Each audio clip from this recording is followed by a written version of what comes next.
शिद्दत से सीखने वालों को महेश बाबू का सलाम। तो साहिबा कैसे हो आप लोग? बोलो बिंदास्त जबरदस्त जिंदाबाद। दोस्तों, फर्स्ट शेड्यूल हमने कर दिया कंप्लीट। अब हम आ चुके हैं सेकंड शेड्यूल के ऊपर। ठीक है, सेकंड शेड्यूल पार्ट 1 हम देखेंगे। बाकी सारे पार्ट्स हमने देख लिए, पार्ट 1 हम देखेंगे। Sir, first schedule part 1 and second schedule part 1 में क्या फ़र्क है? दोनों है ना। पीएमपी के बारे में बात करते हैं। किसके बारे में बात करते हैं? पीएमपी के बारे में बात करते हैं। ठीक है, तो सर सिंपल सी एक बात समझो। जो फर्स्ट शेड्यूल में हमने देखे ना, वो पाप है ना, वो पाप जो है ना, वो पाप है ना, छोटे पाप थे, छोटे छोटे पाप थे। यहाँ पे जो तुम करोगे ना, वो बड़े बड़े पाप है। दोनों प्रैक्टिसिंग मेंबर की बात होती है, प्रोफेशनल मिसकंडक्ट इन प्रैक्टिस वालों की बात होती है। बात सिर्फ इतनी है, वहाँ पे जो पाप थे ना, वो छोटे छोटे पाप थे। शेड्यूल बहुत बड़ा था, पार्ट 1 बहुत बड़ा था, लेकिन पाप उसमें छोटे छोटे पाप है। यहाँ पे जो पाप है ना, वो भाई पाप बहुत बड़े बड़े है, लेकिन ये शेड्यूल है ना, बहुत छोटा सा शेड्यूल है। ठीक है, ये पार्ट है ना, ये बहुत छोटा सा पार्ट है। ठीक है, तो मैं आगे बढ़ने से पहले ये बता दूं कि देखो, हमने ना अभी तक जो भी देखा है ना, वहाँ पे हमने फोकस किया है सारा प्रोविजन अच्छे से समझने के लिए। लेकिन यहाँ पे ना सेकंड शेड्यूल वाला जो पोर्शन है ना, वो तुमको अच्छे से तभी क्लियर हो जाएगा ना, जब तुम क्वेश्चन करोगे, जब तुमको समझेगा कि अच्छा इसके ऊपर ऐसा क्वेश्चन आता है, तब तुमको ये चीज़ें क्लियर हो जाएंगी। तो ठीक है, तो अभी के लिए ना तुम क्या करो, सिर्फ फटाफट क्या करो, इस शेड्यूल को खत्म करने की कोशिश करो मेरे साथ में। उसके बाद में जब तुम क्वेश्चन करोगे ना, देख भाई, इसी वजह से हमारे प्रोफेशनल एथिक्स में बहुत ज़्यादा क्वेश्चन है, बहुत ज़्यादा क्वेश्चन है। बाकी हर जगह क्वेश्चन है ही नहीं, ना के बराबर तीन चार क्वेश्चन है। यहाँ पे तुम्हारे पास बहुत ज़्यादा क्वेश्चन है, क्योंकि तुमको ये क्वेश्चन करने के बाद ही इसका अच्छे से अंडरस्टैंडिंग आ जाएगा। ठीक है, तो सेकंड शेड्यूल पार्ट 1 पीएमपी के बारे में बात करते हैं। ये रहा तुम्हारे सामने क्लॉज वन बात करता है कि तुमने क्या करना है, कॉन्फिडेंशियलिटी का ध्यान रखना है। सर, कॉन्फिडेंशियलिटी का क्लॉज तो हमने कर दिया ना, कहाँ पे किया था? Second schedule part 2। यहाँ पे पार्ट टू के बाद में क्लॉज टू क्या बात करी थी? एम्प्लॉयमेंट के केस में कॉन्फिडेंशियलिटी की बात करी थी। यहाँ पे प्रैक्टिसिंग मेंबर कॉन्फिडेंशियल कब मेंटेन करेगा, कॉन्फिडेंशियलिटी कब मेंटेन करेगा, इसके बारे में यहाँ पे हम बात करेंगे। सर, सबसे पहले हमने फंडामेंटल प्रिंसिपल बात करी। फंडामेंटल प्रिंसिपल में जो जो कॉन्फिडेंशियल की जो जो प्रोविजंस थे ना, वैसे के वैसे सारे प्रोविजंस यहाँ पे एप्लीकेबल हो जाते कि वैसा का वैसा जो हमने वहाँ पे देखा। सिर्फ यहाँ पे बात कब आती है, यहाँ पे बात क्या आती है, यहाँ पे तुमको देखना पड़ेगा। प्रोफेशनल एंगेजमेंट में प्रैक्टिसिंग मेंबर ने अगर कुछ इन्फॉर्मेशन डिस्क्लोज किया है ना, तो वो गिल्टी कहाँ पे हो जाएगा? इस क्लॉज में हो जाएगा। Clause 1 part 1 of second schedule. ठीक है, सेकंड शेड्यूल में है हम, second schedule part 1 professional misconduct in relation to CA in practice. यहाँ पे तुम्हारे पास बात आती है क्लॉज 1 में तुमने क्या करना है, अगर तुम डिस्क्लोज करते हो information acquired in the course of his professional engagement. देख भाई, हमने पार्ट 2 क्लॉज 2 में बात करी थी, जहाँ पे एम्प्लॉई कॉन्फिडेंशियलिटी का ब्रीच करता है, वहाँ पे एम्प्लॉयमेंट में था। यहाँ पे प्रोफेशनल एंगेजमेंट में जब इंफॉर्मेशन तू गेन करता है, उसको इन्फॉर्मेशन को तूने डिस्क्लोज नहीं करनी है, उस इन्फॉर्मेशन को तूने डिस्क्लोज नहीं करना है। जब हमने फंडामेंटल प्रिंसिपल देखे थे, वहाँ पे हमने कॉन्फिडेंशियलिटी में देखा है तो कब कब इन्फॉर्मेशन डिस्क्लोज कर सकता है। ठीक है, लॉ का रिक्वायरमेंट है, फिर वो सारी चीज़ें, एलसीडी का पीपीटी, ठीक है, पीपीआईटी, तो वो सारी चीज़ें हमने वहाँ पे देखी है। वही सारी चीज़ें तो यहाँ पे भी लिख सकता है। मतलब वो सेम कंसेप्ट है नहीं तेरा, बट मतलब वो पॉइंट सेम नहीं है तेरे, कंसेप्ट सेम टू सेम है। ठीक है, मतलब लॉ ने मांगा है तो तुझे देना पड़ेगा। तो जनरली तू डिस्क्लोज नहीं करेगा, एक्सेप्ट जनरली तू डिस्क्लोज नहीं करेगा to any other person than his client. मतलब क्लाइंट छोड़ के, भाई तो क्लाइंट का इन्फॉर्मेशन है, उसको नहीं करेगा तो किसको करेगा? क्लाइंट छोड़ के किसी और को डिस्क्लोज नहीं करेगा without his consent, without the consent of his client, मतलब उसके क्लाइंट के कंसेंट के बिना किसी को नहीं बताएगा। और otherwise than as required by any law for the time being in force. मतलब उसके क्लाइंट के कंसेंट के बिना नहीं बताएगा, या फिर अगर लॉ भाई ने बोला है तो लॉ भाई की, तो भाई सबसे ऊपर कौन? लॉ भाई ने बोला है तो करने का, लॉ भाई ने बोला है तो तुमको देना पड़ेगा। तो अगर तुम डिस्क्लोज करते हो information acquired in the course of professional engagement to any person other than his client, so engaging him without the consent of his client or otherwise than as required by the laws, any law for the time being in force. ठीक है, तो law भाई ने बोला है तो देना पड़ेगा, नहीं तो किसी को भी नहीं देगा विदाउट क्लाइंट के कंसेंट के बिना किसी और पर्सन को देगा ही नहीं। कौन सी इन्फॉर्मेशन? जो इन्फॉर्मेशन तूने प्रोफेशनल एंगेजमेंट से तूने क्या करी है, एक्वायर करी है, उस इन्फॉर्मेशन को डिस्क्लोज नहीं करेगा किसी को भी without the consent of client. इतनी सी बात है, सिर्फ लॉज एंड रेगुलेशन का पॉइंट एडिशनल है। ठीक है, तो क्लाइंट के कंसेंट के साथ में तू सब इन्फॉर्मेशन दे सकता है, क्लाइंट के कंसेंट के बिना कोई इन्फॉर्मेशन नहीं देगा। ठीक है, the accountant's duty not to disclose continues even after completion of assignment. मतलब तेरा ऑडिट था 31 मार्च 2024 तक, ठीक है, तो 23-24 का ऑडिट हो गया। अब उसके बाद में ऑडिट छोड़ के गया तुम, उसके बाद में तू 4-5 साल के बाद में आके वो इन्फॉर्मेशन बता सकता है क्या? नहीं बता सकता है। Even after completion of his engagement, उसका एंगेजमेंट असाइनमेंट कंप्लीशन होने के बाद में भी वो इन्फॉर्मेशन तू नहीं बता सकता है, कभी नहीं बता सकता है। एक बार एक्वायर किया तो उसको डिस्क्लोज नहीं करेगा विदाउट क्लाइंट का कंफर्मेशन कंसेंट, ठीक है। डिस्क्लोजर में be require when performing professional duties that is submitting information to SEBI. In such cases client का इम्प्लाइड कंसेंट इज एज्यूम्ड। मतलब क्या, जैसे कि तुमको क्या किया है, तुमको अपॉइंट किया है, इस वजह से अपॉइंट किया है, इसकी वजह से कि तू क्या करेगा, जीएसटी को क्या करेगा, जीएसटी का रिपोर्ट भरेगा, जीएसटी का टैक्स ऑडिट करेगा, जीएसटी ऑडिट करेगा, जीएसटी का कोई रिटर्न भरेगा। इसके लिए तुझे अपॉइंट किया है, तुझे आईटीआर भरने के लिए अपॉइंट किया है। और आईटीआर भरने के लिए अगर तुझे अपॉइंट किया है ना, तो भाई तुझे इन्फॉर्मेशन उसने दी है आईटीआर भरने के लिए। तो अगर वहाँ पे आईटीआर में तो इन्फॉर्मेशन दे देता है ना, तो भाई उसमें कंसेंट डीम्ड माना जाएगा, ठीक है। अगर तेरे को सबमिट करना है सेबी के लिए कुछ इन्फॉर्मेशन, उसके लिए तुझे अपॉइंट किया है कि तू सेबी को इन्फॉर्मेशन दे दे, और उसके लिए अगर तुझे अपॉइंट किया ना, तो भाई कंसेंट क्या मांगेगा, कंसेंट तो डीम्ड है ना, फिर तो तू डीम्ड है कंसेंट, तो कंसेंट हम क्या मानेंगे, डीम्ड मानेंगे। इम्प्लाइड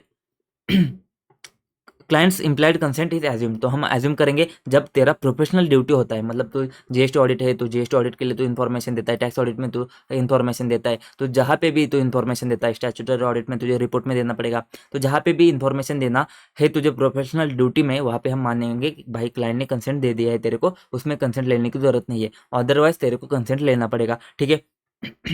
तो क्लाइंट का कंसेंट कहाँ से लेना है तूने, किससे लेना है तूने, किससे तूने क्लाइंट का कंसेंट लेना है? तो प्रोप्राइटरशिप का अगर तू काम कर रहा है तो कौन है भाई, तेरा एक ही बंदा है ना, ठीक है, प्रोप्राइटर। या फिर ऑथराइज अटर्नी हो सकता है, अगर उसने किसी और को ऑथराइज किया है, एज ए प्रॉक्सी वगैरह ऑथराइज अटर्नी, तो उसके केस में उसका क्लाइंट ले सकता है, उसका तू ले सकता है ऑथराइजेशन।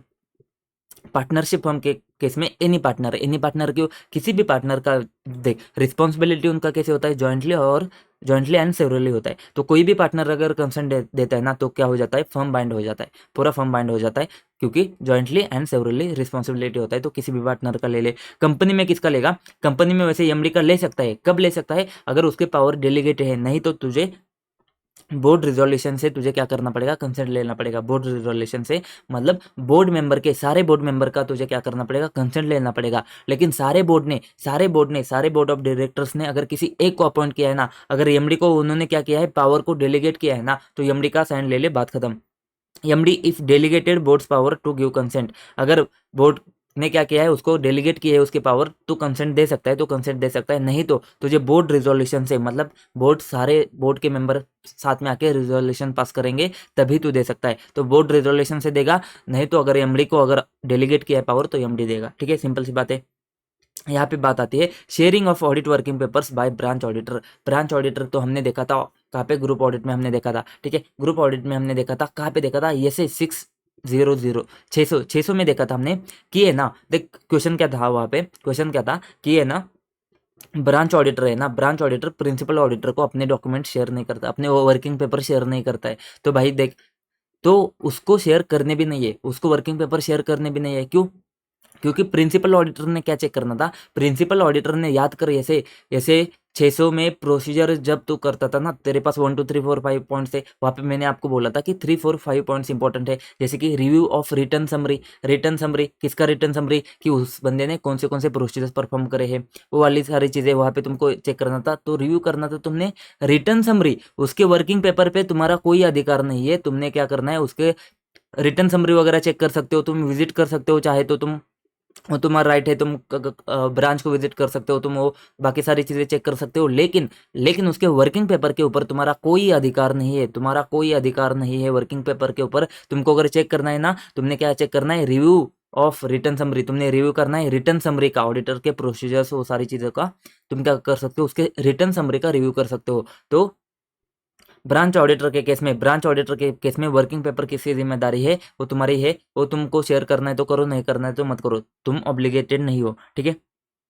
तो यहाँ पे सिर्फ पढ़ना है, इसके ऊपर क्वेश्चन वगैरह नहीं बनेगा, समझो क्या क्या चीज आती है। C are not obligated to share their audit working papers with clients और मेन अदर ऑडिटर। तो क्लाइंट के साथ में भी तुम शेयर करने के लिए ऑब्लिगेटरी नहीं हो, एंड अदर ऑडिटर जो मेन ऑडिटर है ना, मेन अदर नहीं, मेन वाला प्रिंसिपल ऑडिटर है ना, उसके साथ में भी शेयर करने के लिए तुम्हारी जिम्मेदारी नहीं बनती है।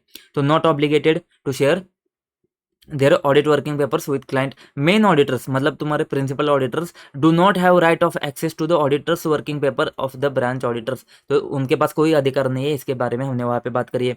CS can rely on another auditors work without accessing their working paper. ठीक है, तुम क्या कर सकते हो, तुम दूसरे ऑडिटर के ऊपर रिलाई कर सकते हो विदाउट एक्सेसिंग वर्किंग पेपर, लेकिन तुम्हारे पास राइट तो होता है ना। कौन सा राइट होता है, तुम क्या कर सकते हो, ब्रांच ऑडिट रिपोर्ट चेक कर सकते हो, रिव्यू कर सकते हो ब्रांच ऑडिट रिपोर्ट, क्लैरिफिकेशन मांग सकते हो ब्रांच ऑडिटर से, एंड ब्रांचेस को विजिट कर सकते हो अगर तुमको लगता है तो। ठीक है, क्वेश्चन यहाँ पे नहीं बनेगा, क्वेश्चन वहां से बनेगा जो हमने ऐसे 600 में देखा है, वहां से क्वेश्चन बनेगा, यहाँ से क्वेश्चन नहीं बनेगा। सिर्फ बात इतनी आती है, देख तू क्लाइंट के साथ में तू, तेरे को ऐसा नहीं कि वर्किंग पेपर शेयर करना ही है, अगर तू चाहता है तो तेरे तेरे हिसाब से जो वर्किंग पेपर शेयर कर सकता है, अगर तू क्लाइंट के साथ में शेयर करना चाहता है तो। लेकिन वर्किंग पेपर किसका है, तेरा वर्किंग पेपर तेरा है ना भाई, वर्किंग पेपर तेरा है तो तेरा अधिकार है उसके ऊपर, किसी और का अधिकार नहीं है। ठीक है, एंड वो मेन ऑडिटर है ना, उसका तो कोई अधिकार नहीं है, do not have right to access audit working papers, लेकिन वो तेरे ऊपर भरोसा करता है। अगर उसको चेक ही करना है ना तो ऑडिट रिपोर्ट चेक कर ले हमारा, अगर क्लैरिफिकेशन कुछ मांगना है तो हम दे देंगे, और अगर तुझे ब्रांच को विजिट करना है तो विजिट कर ले। ठीक है, तो एक्सेप्शन क्या है तुम्हारे पास, एक्सेप्शन क्या है कॉन्फिडेंशियलिटी के, क्या होंगे एक्सेप्शन, लॉ भाई ने बोला तो देने का तो देने का, वो सारे एक्सेप्शन होते हैं इसमें। देखो कैसे, CMA share portions of their working paper with the client eight there discretion. ठीक है, उनकी मर्जी से वो कुछ पोर्शन अपना क्या कर सकते हो, क्लाइंट के साथ में शेयर कर सकते हैं। इन्फॉर्मेशन तो क्लाइंट का है, लेकिन वर्किंग पेपर तेरे ना, वर्किंग पेपर में कुछ शेड्यूल वगैरह उसको चाहिए ना, अगर फॉर एग्जाम्पल तुम्हारे वर्किंग पेपर में तुमने क्या किया है, जब तुमने ऑडिट किया ना, तब जीएसटी का जो क्लोजिंग बैलेंस आता है ना, वो कैसे क्लोजिंग बैलेंस आता है उसका तुमने क्या बनाया था, तुमने एक वर्किंग बनाया था। अभी है ना, क्लाइंट है ना, बाद में जाके कंफ्यूज हो जाता है, उसको वो अभी डाउट आता है कि भाई हमने कैसे किया था, हमने पहले कैसे किया था, उसको पता नहीं है। तो वो क्या कर सकते हो, तुमको मांग सकते हैं ना, सर हमने वर्किंग किया था ना पहले, वो वर्किंग हमारे साथ में शेयर करो ना। तो तुमको अगर चाहते हो, तुम अगर चाहते हो तो शेयर कर सकते हो, तुम्हारे डिस्क्रिप्शन के ऊपर है।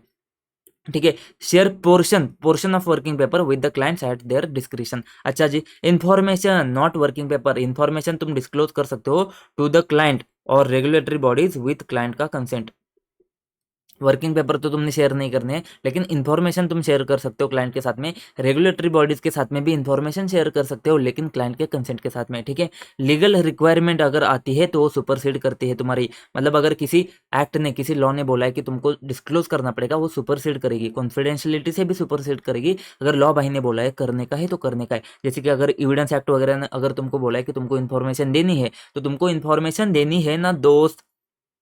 ठीक है, CM may have duty to report super suspected unlawful act, duty to report suspected unlawful act और defaults by the client, specially tax evasion. तो टैक्स इवेजन वगैरह जो आते हैं ना, जैसे कि हम बात करते हैं, हमने नोकुलार के बारे में पढ़ा था, नोकुलार में अगर तुम्हारे पास में कुछ ऐसा इन्फॉर्मेशन आता है फ्रॉड वाला कि कुछ तो गड़बड़ किया है, तो तुमको रिपोर्ट करना पड़ेगा। तो वो जो रिपोर्ट है ना, वो तुमको कर सकते हो, duty to report suspected unlawful act और default by the client, specially tax evasion वगैरह है ना, उसको तुमको क्या करना पड़ेगा, उसको तुमको रिपोर्ट कर सकते हो तुम, उसको तुमको करना ही पड़ेगा नोकुलर की वजह से। ठीक है, नोकुलर वगैरह है तो करना ही पड़ेगा ना, तो वहाँ पे कॉन्फिडेंशियलिटी मत देखो, तुमको रिपोर्ट कर सकते हो तुम। ठीक है, फिर सेक्शन 132(12) में हमने देखा था कि सेंट्रल गवर्नमेंट को तुमको क्या करना पड़ेगा, रिपोर्ट करना पड़ेगा। कैसे, 1 करोड़ से अगर ऊपर का फ्रॉड है तो सेंट्रल गवर्नमेंट को रिपोर्ट करना पड़ेगा। पहले 15 दिन के लिए तुम जाते हो, 15 दिन के लिए तुम क्या करते हो, मैनेजमेंट बोर्ड के साथ में तुम खेलते हो, तुम रिप्लाई कर लो, एंड उसका रिप्लाई आने के बाद में 45 डेज में तुम क्या करते हो, सेंट्रल गवर्नमेंट को रिप्लाई करते हो। तो वैसे ही 60 डेज कहाँ से बनते हैं, ऐसे ऐसे डायरेक्ट नहीं बनते, तुम 15 दिन के लिए तुम क्या करोगे, वेट करोगे उनका रिस्पॉन्स का। ठीक है, जैसे ही तुझे फ्रॉड समझ में आता है ना, 2 दिन के अंदर तुझे क्या करना है, बोर्ड को, TCWG को बताना है, उनका ऑडिट कमेटी को बताना है, उनका रिप्लाई आने के लिए तूने क्या करना है, वेट करना है। कितना दिन, 15 दिन रिप्लाई वेट करना है। एंड जैसे ही रिप्लाई आता है या फिर नहीं भी आता है ना, तो भी 45 डेज के अंदर किसको बताना है, गवर्नमेंट को बताना है। तो 15 दिन का रिप्लाई एंड उसके बाद में 45 डेज का तेरा समय, ऐसा करके तू 60 दिन के अंदर, 60 दिन के अंदर तू क्या करेगा, तो सेंट्रल गवर्नमेंट को रिपोर्ट करेगा। ठीक है, तो CA must must report suspected fraud by the company officers employees to government within 60 days. कौन सा रिपोर्ट है, कौन सा फ्रॉड है ये, 1 करोड़ से ज्यादा वाला फ्रॉड है, 1 करोड़ या उससे ज्यादा वाला फ्रॉड है, तुमको मस्ट रिपोर्ट करना ही पड़ेगा। उधर तो ऐसा नहीं बोल सकता है भाई कॉन्फिडेंशियलिटी है, ये है वो है, नहीं भाई तुझे बताना ही पड़ेगा।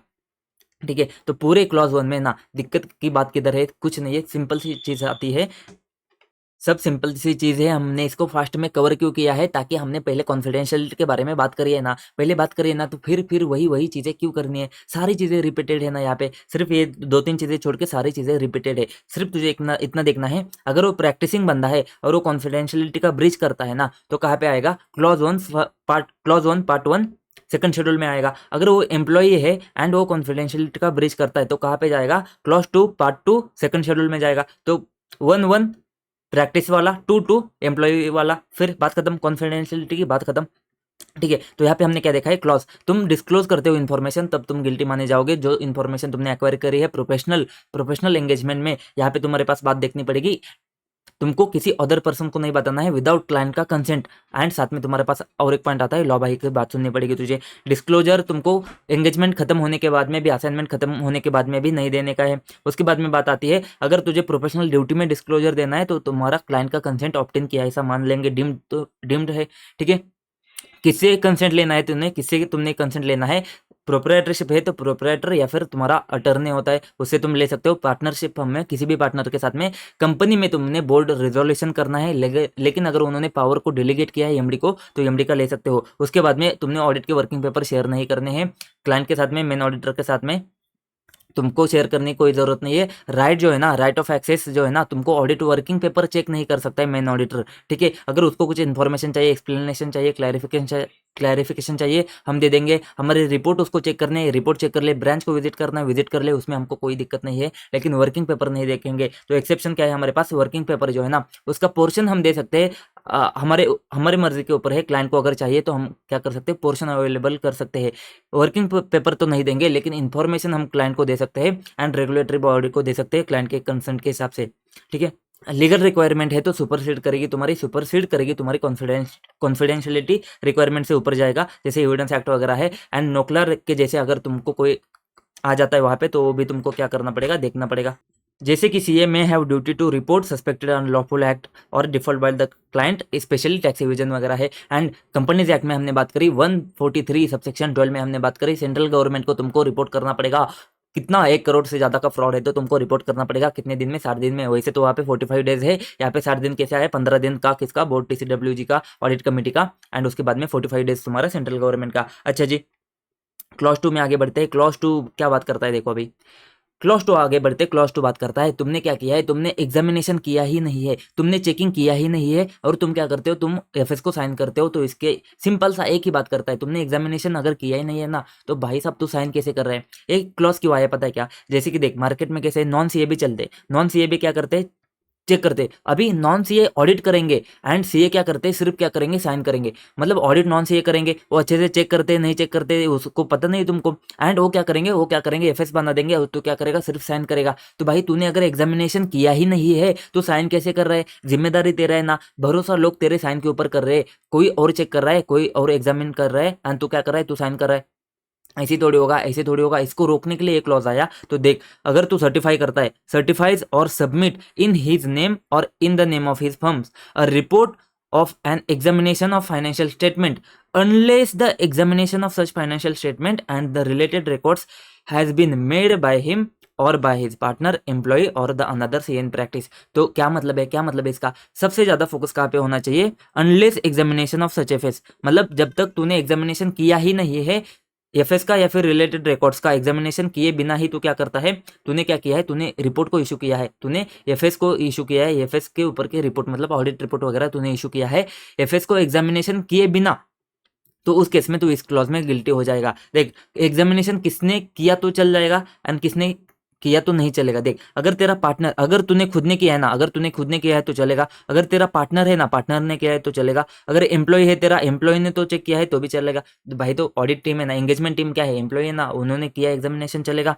And another C in practice, अगर दूसरा सी एन प्रैक्टिस है ना, उसने किया तो भी चलेगा। लेकिन लेकिन अगर इनमें से किसी ने नहीं किया, किसी और ने किया, मतलब सीए ने नहीं किया, वो जो नॉन क्वालिफाइड है ना, उन्होंने किया है, तूने सिर्फ साइन किया है तो नहीं चलेगा, तो इस क्लॉज में गिल्टी हो जाएगा। देख, बात बहुत सिंपल है, लेकिन पाप बहुत बड़ा है, पाप बहुत बड़ा है। तो यहाँ पे तेरा नाम परमानेंटली तेरा रिमूव किया जा सकता है, समझ में आया। पाप बहुत बड़ा है, बात बहुत छोटी है, लेकिन पाप बहुत बड़ा है। ठीक है, तो ऐसे कॉन्फिडेंशियलिटी बात बहुत छोटी है लेकिन पाप बहुत बड़ा है। ठीक है, सर्टिफाइज और सबमिट सर्टिफाई करते हो तुम, सर्टिफाई करते हो या फिर सबमिट करते हो तुम्हारे नाम पे या फिर फर्म के नाम पे, क्या करते हो सर्टिफाई सबमिट करते हो report of examination, report of N examination of financial statement. मतलब क्या, ऑडिट रिपोर्ट को तुम सर्टिफाई करते हो, सबमिट करते हो तुम्हारे नाम पे, फर्म के नाम पे। ऑडिट रिपोर्ट को सर्टिफाई करते हो, सबमिट करते हो तुम्हारे नाम पे, फर्म के नाम पे। कौन सा ऑडिट रिपोर्ट? जहां जहां पे तुमने क्या किया है, तुमने एग्जामिनेशन किया ही नहीं है। Unless an examination of such financial statement related records has been made by him उसका पार्टनर, उसका एम्प्लॉय या फिर अनदर सी इन प्रैक्टिस। ओ उसका पार्टनर, उसका एम्प्लॉय या फिर अनदर सी इन प्रैक्टिस। ओ उसका पार्टनर, उसका एम्प्लॉय या फिर अनदर सी इन प्रैक्टिस। अगर उनमें से किसी ने चेक नहीं किया है ना, अनलेस उनमें से किसी ने चेक नहीं किया है और तुम सबमिट करते हो, तुम सर्टिफाई करते हो, या तो सर्टिफाई करते हो मतलब साइन करते हो, या फिर सबमिट करते हो। सबमिट नहीं किया, सर्टिफाई किया तो भी चलेगा, तो भी गिल्टी हो जाओगे। ठीक है, तुमने इसको सबमिट किया, सर्टिफाई किया है क्या? Report on examination of FS. मतलब कौन सा report? Audit report. Audit report की बात होती है। ऑडिट रिपोर्ट तुमने क्या किया है? ऑडिट रिपोर्ट तुमने साइन किया है, सर्टिफाई किया है, सबमिट किया है, तो तुम गिल्टी माने जाओगे। बात खत्म, इतनी सी बात आती है। CA cannot sign off on EFS that they haven't personally examined or had examined by partner, employee or another CA. This ensures CA take direct responsibility for the work they report on.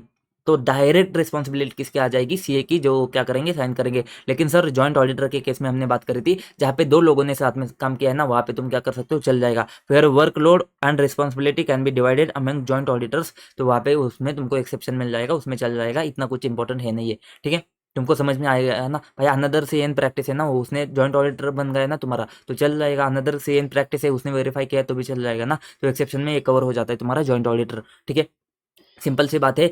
Detail में तुमको एक question में समझ में आ जाएगा। इतनी बात समझो कि तुमने एग्जामिनेशन किया ही नहीं है, तुमने ऑडिट किया ही नहीं है, तुमने चेकिंग किया ही नहीं है, ना ही तुमने किया है, ना ही तुम्हारे पार्टनर ने किया है, ना ही तुम्हारे एम्प्लॉय ने किया है, ना ही तुम्हारे अनदर से इन प्रैक्टिस ने किया है।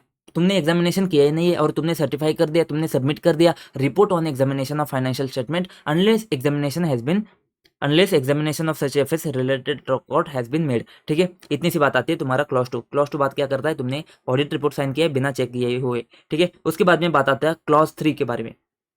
क्लॉज 3 क्या बात करता है? देखो, क्लॉज 3 क्या बात करता है, सिंपल से बात करता है। जो हमने ऐसे 3400 एंड 3420 में क्या देखा है, सॉरी ऐसे नहीं है, एस ए ई 3400 3420 में हमने क्या देखा है, PFI and PRFI, prospective financial information, proforma financial information. तो वहां पे देखो, हमने क्वेश्चन में छोड़ दिया था कि क्लॉज 3 आएगा पार्ट 1 सेकंड शेड्यूल में से, तो यहाँ पे आ गया। क्या बात करता है कि तुमने है ना तुम्हारा जो नाम है ना, उसको एसोसिएट नहीं करना है। permits his name or name of his firm to be used in connection with estimate of earning contingent upon future transactions। मतलब कोई जो है ना, कोई अर्निंग वगैरह है ना, वो अर्निंग किसके ऊपर डिपेंड है? वो किसके ऊपर डिपेंड है? Future transaction. कंटिजेंट किसके ऊपर है? फ्यूचर के ट्रांजेक्शन के ऊपर है। इन अ मैनर कौन से मैनर में? Which may lead to believe that he vouches for the accuracy of forecast. ऐसे मैनर में जहां पे तुम क्या करते हो, वाउच करते हो एक्यूरेसी ऑफ फोरकास्ट। मतलब बाद में जो होने वाली चीज है ना, वो एक्यूरेट होगी, इसको तुम क्या कर रहे हो, इसको तुम साइन कर रहे हो। मतलब फ्यूचर में जो इवेंट होगा, फोरकास्ट होगा ना, वो एक्यूरेट होगा, आगे होने वाली चीजें एक्यूरेट होगी, इसको तुम वाउच कर रहे हो, उसके ऊपर साइन कर रहे हो। तो भाई कैसे चलेगा ना, फ्यूचर तूने देखा थोड़ी है। अगर तो ऐसा किसी प्रोजेक्ट रिपोर्ट के ऊपर वगैरह साइन करता है ना, तो भाई नहीं चलेगा, ये क्लॉज 3 रोक देता है तुमको। ये बहुत बड़ा पाप है भाई।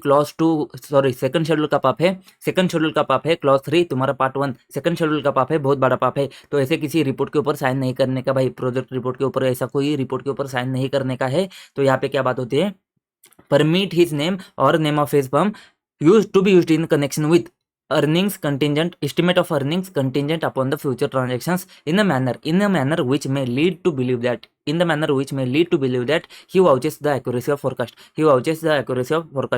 ठीक है, तो यहाँ पे क्या सीए पार्टिसिपेट नहीं कर सकता है क्या? तो भाई साहब हमने देखा था ऐसे ही तुम्हारा 3400 3420 में हमने देखा था कि भाई साहब वो साइन वगैरह करता है ना भाई, एश्योरेंस एंगेजमेंट साइन करते तो कैसे करता है? क्योंकि वहाँ पे है ना, वहाँ पे तो क्या करता है, डिस्क्लोज करता है, इंडिकेट करता है। CA can participate in preparation of profit और financial forecast and can review them provided he indicates clearly in report. मतलब वो क्या करेगा, वो सर्टिफिकेट रिपोर्ट वो इशू कर सकता है, लेकिन उसको क्या करना पड़ेगा, क्लियरली इंडिकेट करना पड़ेगा उसके रिपोर्ट में क्या, source of information, basis for forecast, major assumptions made in arriving at forecast. ये बात कुछ याद आई क्या? कुछ याद आई क्या? देख भाई, वो सब या बस जो भी हमारे पॉइंट थे ना, सब या बस, ठीक है। Source of information, basis for forecast, and तुम्हारा क्या था? Assumptions, major assumptions made in arriving and forecast. वही चीज़, वही तीन चीज़ें है ना, वही तीन चीज़ें है ना, वो तुमको डिस्क्लोजर में देना पड़ेगा। वो तीन चीज़ तुमको एक्यूरेटली, तुमको क्या करना, क्लियरली तुमको रिपोर्ट में बतानी पड़ेगी कि तुम्हारा जो इन्फॉर्मेशन कहाँ से आया, फोरकास्ट तुमने किस बेसिस के ऊपर बनाया है, एंड एजम्पशंस तुमने क्या कंसिडर कर रहे हैं। वो तीन चीज़, ये तीन चीज़ बतानी पड़ेगी। यही तीन चीज़ इसमें है ना, इसकी वजह से ये क्लॉज 3 है, ठीक है। ये तीन चीज़ तुमको ध्यान में देनी पड़ेगी, source of information, basis for forecast, and तुमको major assumptions made as long as he does not vouch for the accuracy of forecast। ये बहुत इंपॉर्टेंट वाली लाइन है, वहां पे भी हमने देखा था, बहुत इंपॉर्टेंट वाली लाइन है, does not vouch for the accuracy of forecast, does not vouch for the accuracy of forecast। तुमने फोरकास्ट के एक्यूरेसी के लिए तुमने वाउच नहीं करना है, does not vouch for the accuracy of forecast। Simple सी बात है। Same opinion would also apply to the projections made on the basis of hypothetical assumptions। तो यही बात आती है अबाउट द फ्यूचर इवेंट या फिर मैनेजमेंट के एक्शन के ऊपर, मतलब तुम PRFI वगैरह के लिए भी सेम चीज एप्लीकेबल हो जाती है, which are not necessarily expected to take place so long as the auditor does not vouch for the accuracy of projection। तो सेम चीज तुम्हारे क्या PRFI के लिए भी एप्लीकेबल हो जाएगी, ठीक है। तो जब तक वो तीन चीज तुम नहीं बताते हो, एंड तुम वाउच एक्यूरेसी के लिए, फोरकास्ट के एक्यूरेसी के लिए तुम ऐसा does not vouch for the does not क्या कर रहा हो, ठीक है, does not vouch for the accuracy of forecast के लिए तुम जब तक ये नहीं करते हो, तब तक तुमको, ठीक है यार, जो भी है, ठीक है। क्लॉज 4 में आगे बढ़ते, क्लॉज 4 क्या बात करता है? Express his opinion on affairs of any business or enterprise in which his firm or partner in his firm has a substantial interest. मतलब किसके बारे में बात हो रही है? सब्सटेंशियल इंटरेस्ट के बारे में बात होती है, सब्सटेंशियल इंटरेस्ट के बारे में बात होती है। उसमें अगर तुम ओपिनियन ऑन एफएस देते हो ना, देख यहाँ पे बात तो है ना, क्लॉज ने तो बात करी है ओपिनियन ऑन एफएस, मतलब क्लॉज तो चाहता है कि एफएस के ऊपर तो ओपिनियन देता है, लेकिन एफएस के ऊपर ओपिनियन, यहाँ तक बात ये नहीं रुकती है। मतलब क्या, एफएस में उन्होंने क्या कर दिया, सब कुछ चीज़ें ऐड कर दी। उन्होंने बता दिया कि रिपोर्ट है, सर्टिफिकेट है, अटेस्टेशन है, सारी चीज़ें उन्होंने ऐड कर दिया। मतलब क्या तुझे यहाँ पे फोकस में क्या आना चाहिए? फोकस में आना चाहिए सब्सटेंशियल इंटरेस्ट। फोकस में क्या आना चाहिए? Substantial interest. क्यों? मतलब सब्सटेंशियल इंटरेस्ट मतलब क्या, हमने देखा है ना, 20% वोटिंग पावर रिलेटिव का कोई है वहाँ पे, तुम्हारे फर्म, तुम्हारे पार्टनर, तुम्हारा कोई भी है ना, वो फर्म में या कंपनी में है वहाँ पे, तो वहाँ पे बात आती है, तुम्हारा सब्सटेंशियल इंटरेस्ट आता है। अगर देख, उस सब्सटेंशियल इंटरेस्ट है तुम्हारा, एंड वहाँ पे तुम ऑडिट कर रहे हो, वहाँ पे तुम अपना एफएस के ऊपर ओपिनियन देते हो ना, तो गलत है ना। एफएस के ऊपर ओपिनियन देते हो या फिर कोई रिपोर्ट वगैरह साइन करते हो, टर्नओवर सर्टिफिकेट, ये सर्टिफिकेट, इन्वेंट्री सर्टिफिकेट, कोई भी ऐसी चीज करते हो ना, तो भाई गड़बड़ है, तो गलत काम किया है, पाप है ना, बहुत बड़ा पाप है। सेकंड शेड्यूल में आएगा, कहाँ पे आएगा? क्लॉज 4% सब्सटेंशियल इंटरेस्ट अगर आता है ना तुम्हारा, तो यहाँ पे तुम्हारा क्या हो जाएगा? तुम गिल्टी हो जाओगे। Expresses his opinion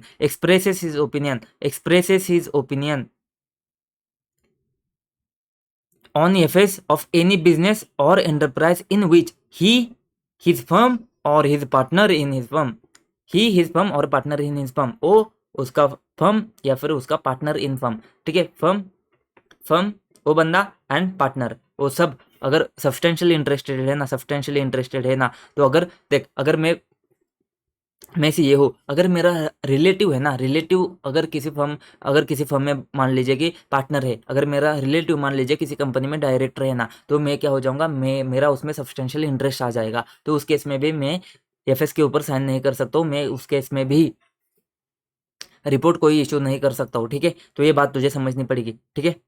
substantial interest जो हमने वही देखा, उसको तुम कंटिन्यू कर सकते हो। मोटा मोटी बात इतनी समझने की है, तू वहाँ पे तेरा क्या कर सकता है, क्या कुछ, मतलब तुम दोनों के बीच में इंडिपेंडेंस वगैरह है कि वो तुझे देखना पड़ेगा ना, इस हिसाब से सोच ले। 20% वोटिंग पावर एंड 20% प्रॉफिट का कंडीशन यहाँ पे भी तो अप्लाई कर सकता है, उसमें कोई दिक्कत नहीं है, ठीक है।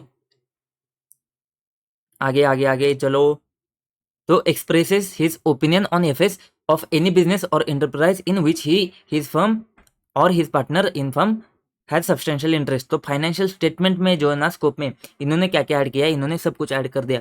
इन्होंने बोला रिपोर्ट अगर कोई इशू करता है, सर्टिफिकेट इशू करता है, attestation for various purpose, start के लिए या फिर टैक्स के लिए, अगर तो अटेस्टेशन वगैरह करता है ना, तो ये तुम्हारे इसमें आ जाएगा।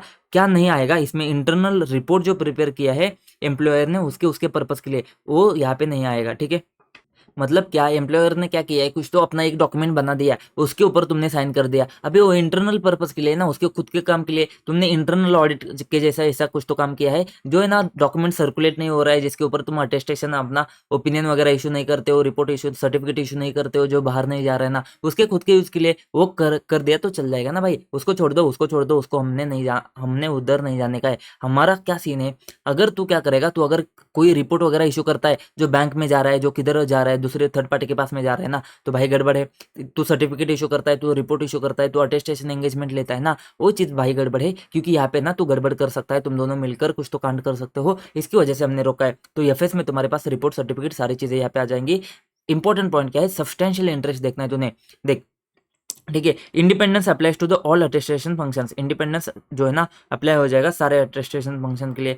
मतलब उसमें टैक्स ऑडिट आएगा, जीएसटी ऑडिट आएगा, बैंक ऑडिट आएगा, सारी चीजें आएगी। CA is expected to maintain similar independence in tax consultancy and financial advising में भी उसको क्या करना पड़ेगा, सिमिलर इंडिपेंडेंस को मेंटेन करना पड़ेगा, इतनी सी बात आती है। तो हाईलाइटेड वाला पोर्शन क्या है, tax consultancy and financial advising, क्योंकि tax audit, GST audit, bank audit, stat audit, इसमें तो तुझे पता है, सर्टिफिकेट रिपोर्ट ये सब तो तुझे पता है, लेकिन ध्यान कहाँ पे देना है, सिमिलर इंडिपेंडेंस तूने मेंटेन करना है, एक्सपेक्टेड लिखा है, ठीक है, एक्सपेक्टेड टू मेंटेन, तो इन tax consultancy and financial advising, ठीक है, इसके ऊपर क्वेश्चन नहीं आएगा। तो थोड़ा वो क्या क्या बन जाता है, जजमेंटल बन जाता है, तो इसकी वजह से ज़्यादा चांसेस है कि क्वेश्चन नहीं आएगा, ठीक है।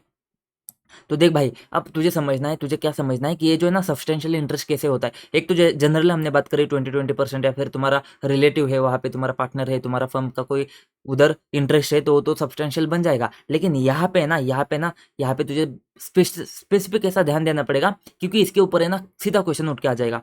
कैसे, यहाँ पे ध्यान दे, अभी यहाँ पे ध्यान दे, अच्छे से ध्यान दे। सब्सटेंशियल इंटरेस्ट कैसे बनेगा तेरा, अगर तू लिक्विडेटर है ना, तो वो लिक्विडेटर है ना, वो तो कंपनी के एफएस का ऑडिट नहीं कर सकता है। तो अगर लिक्विडेटर है ना, तो लिक्विडेटर का काम क्या है, सेल करना, सब प्रॉपर्टी वगैरह जो भी है बेचना एंड कंपनी क्लोज करना। अगर तू लिक्विडेटर है ना, तो उस केस में तू ऑडिट नहीं करेगा, उस केस में तो ऑडिट नहीं करेगा, क्योंकि लिक्विडेटर ने अगर कुछ गड़बड़ किया है ना, तो ऑडिटर पकड़ लेगा। अगर लिक्विडेटर ने ही ऑडिट कर दिया तो भाई कौन पकड़ेगा, फिर कौन पकड़ेगा, तो फिर भगवान के हवाले, भगवान के भरोसे। तो इस वजह से यहाँ पे एक पॉइंट आता है, लिक्विडेटर का क्या हो जाएगा, उस कंपनी में सब्सटेंशियल इंटरेस्ट है मान लेंगे, ठीक है।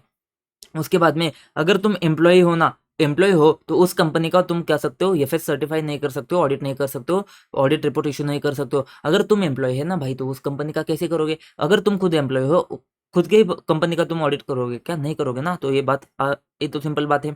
अगर तुम पार्ट टाइम लेक्चरर हो, अगर तुम पार्ट टाइम लेक्चरर हो, तो उस केस में तुम कॉलेज का ऑडिट नहीं करोगे, जिस कॉलेज में तुम पार्ट टाइम लेक्चरर हो उस कॉलेज का तुम ऑडिट नहीं करोगे। या फिर अगर तुम्हारा पार्टनर एम्प्लॉयड और ट्रस्टी है ट्रस्ट में, अगर तुम्हारा पार्टनर एम्प्लॉयड है या फिर ट्रस्टी है ट्रस्ट में, सर अगर हम खुद ट्रस्टी है तो कर सकते हैं क्या, भाई कैसे करेगा, लॉजिकल बात है ना। तो अगर खुद ट्रस्टी है और खुद के ट्रस्ट का तो खुद ऑडिट करेगा क्या, तो पॉसिबल नहीं है। लेकिन यहाँ पे बात होती है, अगर तुम्हारा पार्टनर भी है ना, अगर तुम्हारा पार्टनर ट्रस्टी है या फिर तुम्हारा पार्टनर एम्प्लॉय भी है ना, तो भी तू उस ट्रस्ट का ऑडिट नहीं कर पाएगा, सिंपल सी बात है। उसके बाद में जो तुम्हारे ऑडिट क्लाइंट है ना, उसके बुक्स ऑफ अकाउंट्स को तो लिखेगा नहीं, मतलब बुक्स ऑफ अकाउंट्स मेंटेन नहीं करेगा अगर तेरे ऑडिट के क्लाइंट है तो। अगर करता है ना, तो कहाँ पे आ जाएगा, तो यहाँ पे क्लॉज 4 में तो क्या हो जाएगा, गिल्टी हो जाएगा, ठीक है। अब ये जो ना इंटरनल ऑडिटर है ना, तुम्हारा इंटरनल ऑडिटर है ना, वो स्टैट ऑडिटर नहीं बन सकता है, ये तो तुमको पता है। इंटरनल ऑडिटर स्टैट ऑडिटर नहीं बन सकता है, लेकिन साथ में ये भी पता होना चाहिए कि इंटरनल ऑडिटर है ना, tax auditor and GST auditor भी नहीं बन सकता है। तुझे ये पता है कि इंटरनल ऑडिटर स्टैट्यूटरी ऑडिटर बन सकता है, नहीं बन सकता है। ये भी पता होना चाहिए कि इंटरनल ऑडिटर है ना, GST auditor and tax auditor नहीं बन सकता है। सर क्या स्टैट्यूटरी ऑडिटर टैक्स ऑडिटर बन सकता है क्या, हाँ बन सकता है। यहाँ पे ऐसे नहीं लिखा है, तू ठीक से पढ़, तो एक बार ध्यान से ठीक से पढ़। स्टैट्यूटरी ऑडिटर इंटरनल ऑडिटर नहीं बनेगा, internal auditor tax auditor and GST auditor नहीं बनेगा। मतलब क्या बोला है इधर, क्या बोला है सिंपली, तो क्या बोला है सिंपली, क्या बोला है, देखिए यहाँ पे बात समझने की कोशिश कर, बात समझने की कोशिश कर। इंटरनल ऑडिटर है ना, वो स्टैट ऑडिटर नहीं बनेगा, स्टैट ऑडिटर नहीं बनेगा, ठीक है। इंटरनल ऑडिटर है ना ही टैक्स ऑडिटर बनेगा, ना ही टैक्स ऑडिटर भी नहीं बनेगा, एंड तुम्हारा जीएसटी ऑडिटर भी नहीं बनेगा। अभी देख, स्टैट्यूटरी ऑडिटर टैक्स ऑडिटर बन सकता है, स्टैट्यूटरी ऑडिटर जीएसटी ऑडिटर बन सकता है, उसमें हमको कोई दिक्कत नहीं है। लेकिन इंटरनल ऑडिटर स्टैट्यूटरी ऑडिटर नहीं बनेगा, internal auditor tax auditor GST auditor नहीं बनेगा। समझ में आया, क्वेश्चन स्पेसिफिकली ऐसे आएगा, तो तुझे समझना पड़ेगा कि इंटरनल ऑडिटर है ना, तो उसका काम क्या है भाई, कंपनी को संभालने का काम है ना। स्टैट्यूटरी ऑडिटर का काम क्या है, उसको चेक करने का काम है। अगर दोनों भाई तो संभालेगा और उसी को चेक करेगा, तो भाई कैसे होगा, तो तेरा सब्सटेंशियल इंटरेस्ट माना जाएगा।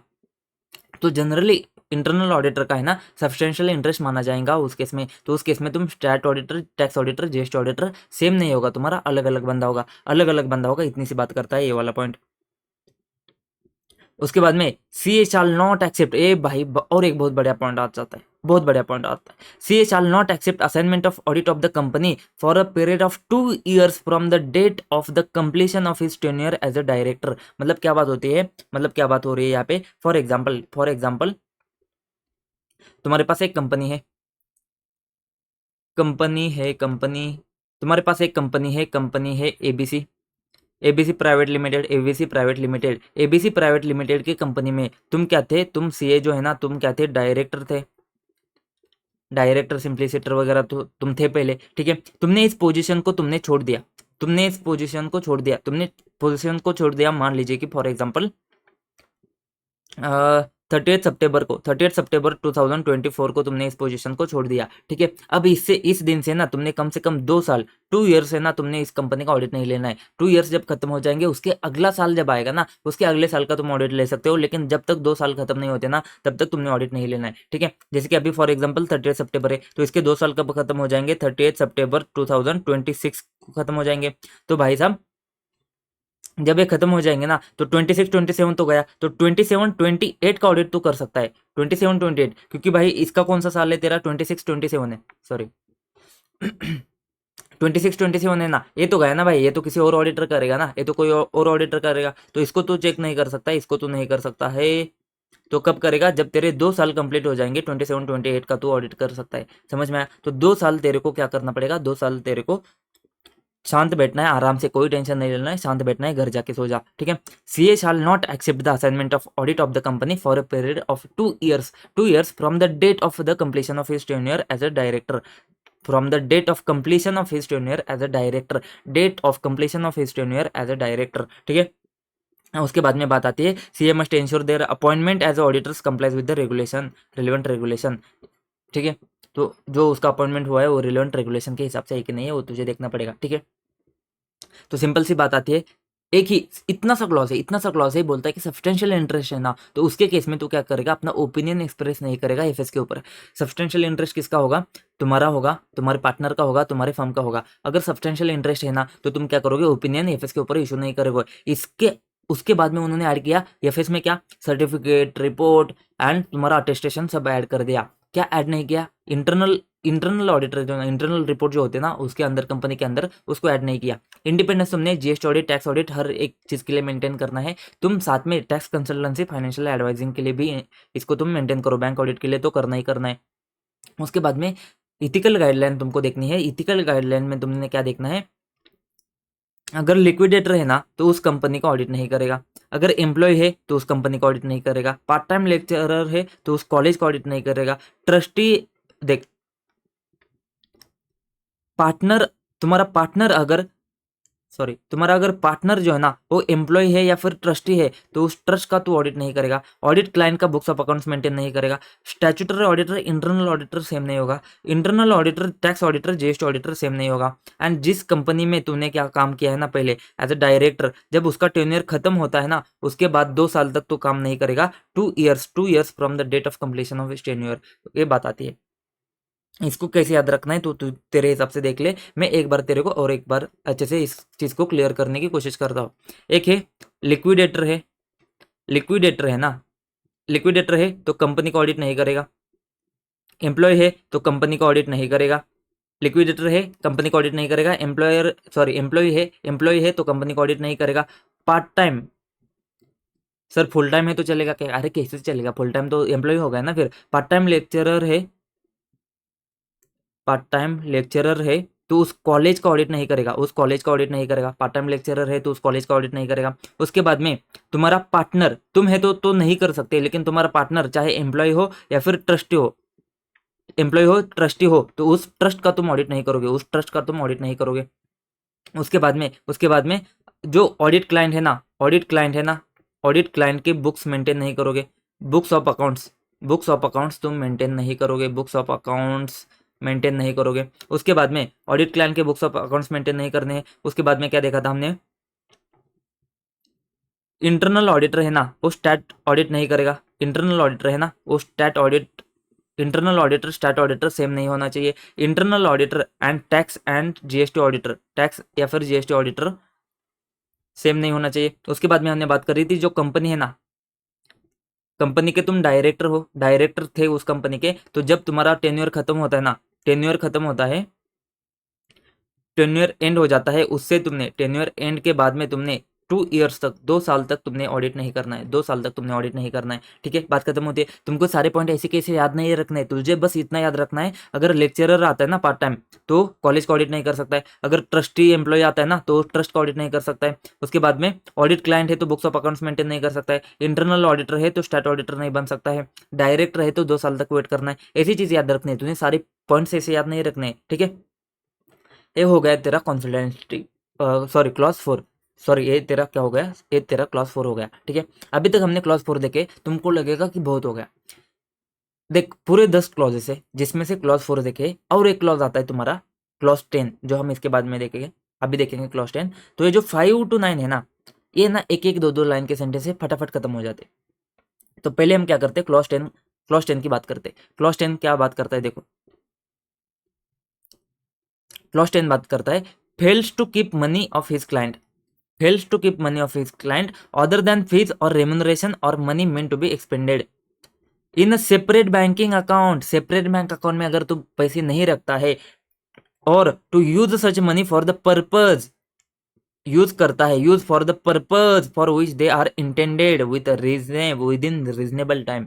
मतलब क्या, मतलब क्या, क्लाइंट ने तेरे को पैसे दिए है, क्लाइंट ने तेरे को पैसे दिए है, अदर देन क्या, अदर देन तेरा फीस, फीस को छोड़ दे, रेमुनरेशन को छोड़ दे, एंड तेरे को खर्चा करने के लिए पैसा दिया है ना, तेरे को खर्चा करने के लिए पैसा दिया है उसको छोड़ दे। मतलब ऑडिटर को आने के लिए उसने क्या दिया है, रिम्बर्समेंट वगैरह दिया है, वो खर्चे जो है ना उसको छोड़ दे। मतलब ऑडिटर को जो दिया है ना, फीस रेमुनरेशन है या फिर खाना पीना खर्चा आना जाना, वो सब छोड़ दे, वो सब छोड़ के, वो सब छोड़ के बात करना है। वो सब छोड़ के जब क्लाइंट तेरे को पैसा देता है ना, वो सब छोड़ के जब क्लाइंट तेरे को पैसा देता है, उस पैसे को तूने क्या करना है, सेपरेट बैंकिंग अकाउंट में, सेपरेट बैंकिंग अकाउंट में तूने उसको डिपॉजिट करना है, उसको तूने सेपरेट बैंकिंग अकाउंट में डिपॉजिट करना है, दोस्त डिपॉजिट करना है, सेपरेट बैंकिंग अकाउंट में उसको डिपॉजिट करना है। अगर ये डिपॉजिट तू नहीं करता है ना, fails to keep money of his client in separate banking account, तो तू गिल्टी माना जाएगा, तो तू भाई बहुत बड़ा पाप है, बहुत बड़ा पाप है। सेकंड शेड्यूल में आता है, क्लॉज 10 में कवर हो जाता है पार्ट 1 के। ठीक है, या फिर और to use such money for the purpose for which they are intended. मतलब उन्होंने क्या किया था, उन्होंने तुझे दिया था कि भाई साहब देख जीएसटी का मुझे रिटर्न भरना है, तो रिटर्न भर तू, एंड उसके साथ में जितना पेमेंट आता है ना मैं तेरे को भेज दूंगा, उस पर्पस के लिए तो अप्लाई कर ले, उस पर्पस का जीएसटी का पेमेंट कर ले। या फिर आईटीआर के लिए मैं तेरे को पैसे देता हूँ, तो आईटीआर क्या कर ले, मेरे अकाउंट की जगह पे तेरे अकाउंट से भर दे। तो अगर मैंने तेरे को ऐसा पैसे दिया है, मैंने तेरे को ऐसा पैसा दिया है ना, तो तूने क्या करना है, तूने क्या करना है, उसी पर्पज के लिए तूने उसको यूज करना है। अगर यूज नहीं करता है, वो सेपरेट अकाउंट में नहीं रखता है, तुझे क्या करना पड़ेगा, क्लॉज 10 में गिल्टी माने जाएंगे। ठीक है, क्लॉज 10 में तो भाई मैंने अगर तेरे को पैसा दिया है ना, कोई फीस रेमुनरेशन या फिर तेरा एक्सपेंस वगैरह रिम्बर्समेंट छोड़ के, तो तूने क्या करना है, उसको सेपरेट अकाउंट में रखना है, एंड उसको उसी पर्पस के लिए तूने उसको यूज करना है, वो भी विद इन रीजनेबल टाइम। मतलब जीएसटी का ड्यू डेट है तो ड्यू डेट से पहले, आईटीआर का ड्यू डेट है तो उससे पहले तूने क्या करना है, उसको यूज करना है, नहीं तो बहुत बड़ा पाप है, नहीं तो बहुत बड़ा कांड हो जाएगा। ठीक है, advance received by the CA, भाई एडवांस रिसीव है ना, तो मेरा फीस है, मेरा फीस है ना, मेरी फीस का मैंने बस एडवांस लिया है ना, तो उसमें तो क्या गिल्टी, वो मैं थोड़ी सेपरेट अकाउंट में रखूंगा। सेपरेट अकाउंट में तब रखूंगा जब तेरे पैसे है, तेरे को यूज करने हैं। अगर मेरे पैसे ना, मेरा फीस तो मेरा पैसा है ना, अगर एडवांस में लेता हूँ, मैं बाद में लेता हूँ, मेरे को जब मर्जी में चाहे, मेरा मर्जी है ना, मैं कब लेता हूँ, एडवांस में लेता हूँ ना, तो एडवांस में लेता हूँ तो मेरा अकाउंट है, मेरा पैसा है, मैं मेरे अकाउंट में डाल दूंगा, सेपरेट अकाउंट में क्यों रखूंगा। तो an advance received by the CA against services to be rendered does not fall under this clause. तो एडवांस आता है तो नहीं आएगा ना, तो फीस रेमुनरेशन या फिर एक्सपेंडिचर का खर्चा कैसे भी आने दे ना, एडवांस में आने दे, बाद में आने दे, वो हम नहीं देखेंगे, वो हमारा पैसा है ना, हमारा पैसा है तो उसको सेपरेट अकाउंट में क्यों रखना है तुमने, आया पैसा खर्चा कर दे भाई। Money received in his capacity as a trustee executor liquidator must be put in a separate bank account immediately. जब तू trustee as a trustee act करता है या फिर as a executor liquidator act करता है ना, इसके बीच में कॉमा होना चाहिए ना, ठीक है जो भी है, एग्जीक्यूटर लिक्विडेटर एक्ट करता है ना, ये दोनों कंसेप्ट तुमको पता है अभी अच्छे से। ट्रस्टी, तीनों कंसेप्ट पता है ना भाई। Trustee, executor, liquidator. एग्जीक्यूटर कौन होता है? जो विल को एग्जीक्यूट करने का काम करता है। लिक्विडेटर कौन है? कंपनी लिक्विडेट करने की काम करता है। ट्रस्टी ट्रस्ट के सारे काम का संभालेगा। तो ट्रस्टी, एग्जीक्यूटर, लिक्विडेटर के केस में तुमको अगर कुछ पैसा आता है उस कैपेसिटी में तुमको कुछ पैसा आता है, तो उस केस में तुमने क्या करना है? इमीडिएटली तुमने क्या करना है? सेपरेट बैंक अकाउंट में मेंटेन करना ही करना है। नहीं करते हो तो मार खाओगे, डंडा पड़ेगा। क्लॉज 10 पार्ट 1 सेकंड शेड्यूल में गिल्टी माने जाओगे। Money received for the expenses, अबे भाई खर्चा करने के लिए आए तो क्या भाई, क्या कांड है अभी। Money received for the expense to be incurred, example statutory fees, payment for statutory fees for which intended to be spent within a reasonably short time need not to be put in the separate bank account and are not intended to be spent within reasonable short time should be put in a separate bank account immediately। क्या बात कर रहा है ये जो तेरा statutory payment of fees है ना, मतलब फॉर एग्जांपल तेरा जीएसटी ऑडिट है, सॉरी जीएसटी का पेमेंट है, तेरा इनकम टैक्स का पेमेंट है, आईटीआर का पेमेंट है, इसका पेमेंट है, तो स्टैट्यूटरी फीस का है ना, पीएफ का है, ईएसआईसी, पीटी का, क्लाइंट का फीस है ना, उसका जो है ना वो खर्चा करने के लिए तेरे को पैसा मिला है। अगर वो तेरा रीजनेबली शॉर्ट टाइम में अगर तुमने पेमेंट करना है ना, तो उसको रखने की जरूरत नहीं है ना भाई। क्या करेगा तू? सेपरेट अकाउंट में रखेगा, उसको बाद में फिर से ट्रांसफर करेगा। जैसे कि जीएसटी का ड्यू डेट है तेरा 20 तारीख को पेमेंट करना पड़ेगा, ठीक है, तो क्लाइंट ने तेरे को 10 तारीख को पेमेंट भेज दिया। 10 तारीख को तूने क्या किया? R1 फाइल किया। 11 तारीख को ड्यू डेट होता है, तूने 10 तारीख को फाइल किया। 20 तारीख को तेरा 3B का ड्यू डेट आता है। 20 तारीख को तुझे क्या करना है? 20 तारीख को तुझे पेमेंट करने का है। तो भाई अभी 10 तारीख को उसने R1 के साथ में तेरे को पेमेंट भेज दिया, तो भाई अभी तू 10 दिन के लिए तू सेपरेट अकाउंट में रखेगा क्या? तो भाई तू भेज देना लगेज, तो 10 दिन के लिए रहने दे, तू 10 दिन के बाद में पेमेंट कर ले, ठीक है। अभी देख रीजनेबली शॉर्ट टाइम क्या हो सकता है, वो उन्होंने यहाँ पे नहीं बताया। यहाँ पे उन्होंने नहीं बताया कि ये शॉर्ट टाइम क्या होगा, ठीक है। तो हम एज्यूम करते हैं 10 दिन, 5 दिन, 2 दिन, 3 दिन, 4 दिन, ठीक है। 1 महीना, 2 महीना, 3 महीना है तो भाई बहुत बड़ा टाइम होता है, वो रीजनेबली शॉर्ट टाइम नहीं माना जाएगा, ठीक है। 5 दिन, 2 दिन, 3 दिन तो ये शॉर्ट टाइम माना जा सकता है, ठीक है। तो अगर intended to be spent within reasonable short time, तो भाई उसको सेपरेट बैंक अकाउंट में रखने की जरूरत नहीं है। लेकिन अगर रीजनेबली शॉर्ट टाइम में नॉट इंटेंडेड टू स्पेंड है, तो उसको क्या करना पड़ेगा? इमीडिएटली उसको सेपरेट बैंक अकाउंट में रखना पड़ेगा, ठीक है। सिंपल सी बात आती है, अगर तुझे कुछ पैसा मिलता है, fails to keep in separate bank account, तो उसको तुझे गिल्टी माना जाएगा। Clause 10 part 1 of second schedule. तो क्लॉज 10 क्या बात करता है? Fails to keep money of his client, fees, remuneration and expenditure छोड़ के, जो तुम्हारा पर्सनल वाला है, रिम्बर्समेंट वाला, उसको छोड़ के अगर तेरे पास कुछ पैसे आ जाते हैं, fails to keep in a separate bank account, fails to keep money of his client in a separate bank account or to use such money for the purpose which they are intended within a reasonable time, तो उस case में तुझे क्या करना पड़ेगा? तो guilty हो जाएगा। एडवांस रिसीव होता है तो उस केस में तू गिल्टी नहीं है। अगर तुझे ट्रस्टी, लिक्विडेटर, एग्जीक्यूटर के कैपेसिटी में पैसे मिलते हैं, तो तुझे इमीडिएटली क्या करना है? सेपरेट बैंक अकाउंट में रखना है। एंड अगर तुझे मनी रिसीव होता है फॉर एक्सपेंडिचर, जैसे कि पेमेंट ऑफ स्टैट्यूटरी फीस वगैरह के लिए आता है ना, तो तुझे देखना है क्या तुझा इंटेंशन है कि उसको तुझे रीजनेबल शॉर्ट टाइम में तुझे क्या करना है? उसको पे करना है। अगर रीजनेबल शॉर्ट टाइम में अगर तुझे इंटेंडेड है उसका पेमेंट, तो भाई उसको मत रख सेपरेट बैंक अकाउंट में। लेकिन अगर not intended to be spend within reasonable short time, तो उसको तुझे क्या करना पड़ेगा? सेपरेट बैंक अकाउंट में रखना पड़ेगा। बात खत्म। अभी जो क्लॉज 5 से 9 तक है ना, यहाँ पे ना तुझे समझ में तो आ जाएगा बहुत अच्छे से, लेकिन जो क्वेश्चन आएगा ना, देखिए ये जो पेज है ना 5 से 9 वाला, ठीक है, इसमें ना दिक्कत क्या आती है पता है क्या? तेरे को क्लॉज अच्छे से समझ में आ जाएंगे जब क्वेश्चन आएगा ना कि कौन सा यूज करना है, ये दिक्कत आती है। 5 यूज करना है, 7 यूज करना है, 8 यूज करना है, 2 यूज करना है, क्या यूज करना है, ठीक है, ये दिक्कत आती है। तो ये चीज इस वजह से मैंने तुमको स्टार्टिंग में बोला था कि ये तुमको चीजें क्वेश्चन के साथ में क्लियर हो जाएगी कि किस केस में कौन सा क्लॉज आता है, तो इस वजह से क्वेश्चन करने पड़ते हैं। तो यहाँ पे क्लॉज तो बहुत फटाफट हम कर लेंगे, इसमें कोई दिक्कत नहीं है, लेकिन समझने की बातें आती है कि क्वेश्चन तेरे को मस्ट है, इसके क्वेश्चन के बिना तेरे को ये क्लॉजेस के ऊपर कंफर्ट नहीं आएगा, ठीक है। तो सबसे पहले बात करते हैं क्लॉज 5 की। क्लॉज 5 क्या बोलता है? देख, fails to disclose material fact known to him which is not disclosed in FS। किसको एप्लीकेबल होता है ये क्लॉज? ऑडिटर को एप्लीकेबल होता है। मतलब क्या? अगर एफएस में मटेरियल फैक्ट कुछ तो है, जो एफएस ने डिस्क्लोज नहीं किया है वो तुझे पता है और तूने भी डिस्क्लोज नहीं किया है, तो ये क्लॉज अट्रैक्ट हो जाएगा। तो क्या बात आती है, fails to disclose material fact known to him which is not disclosed in FS but disclosure of which is necessary in making such FS।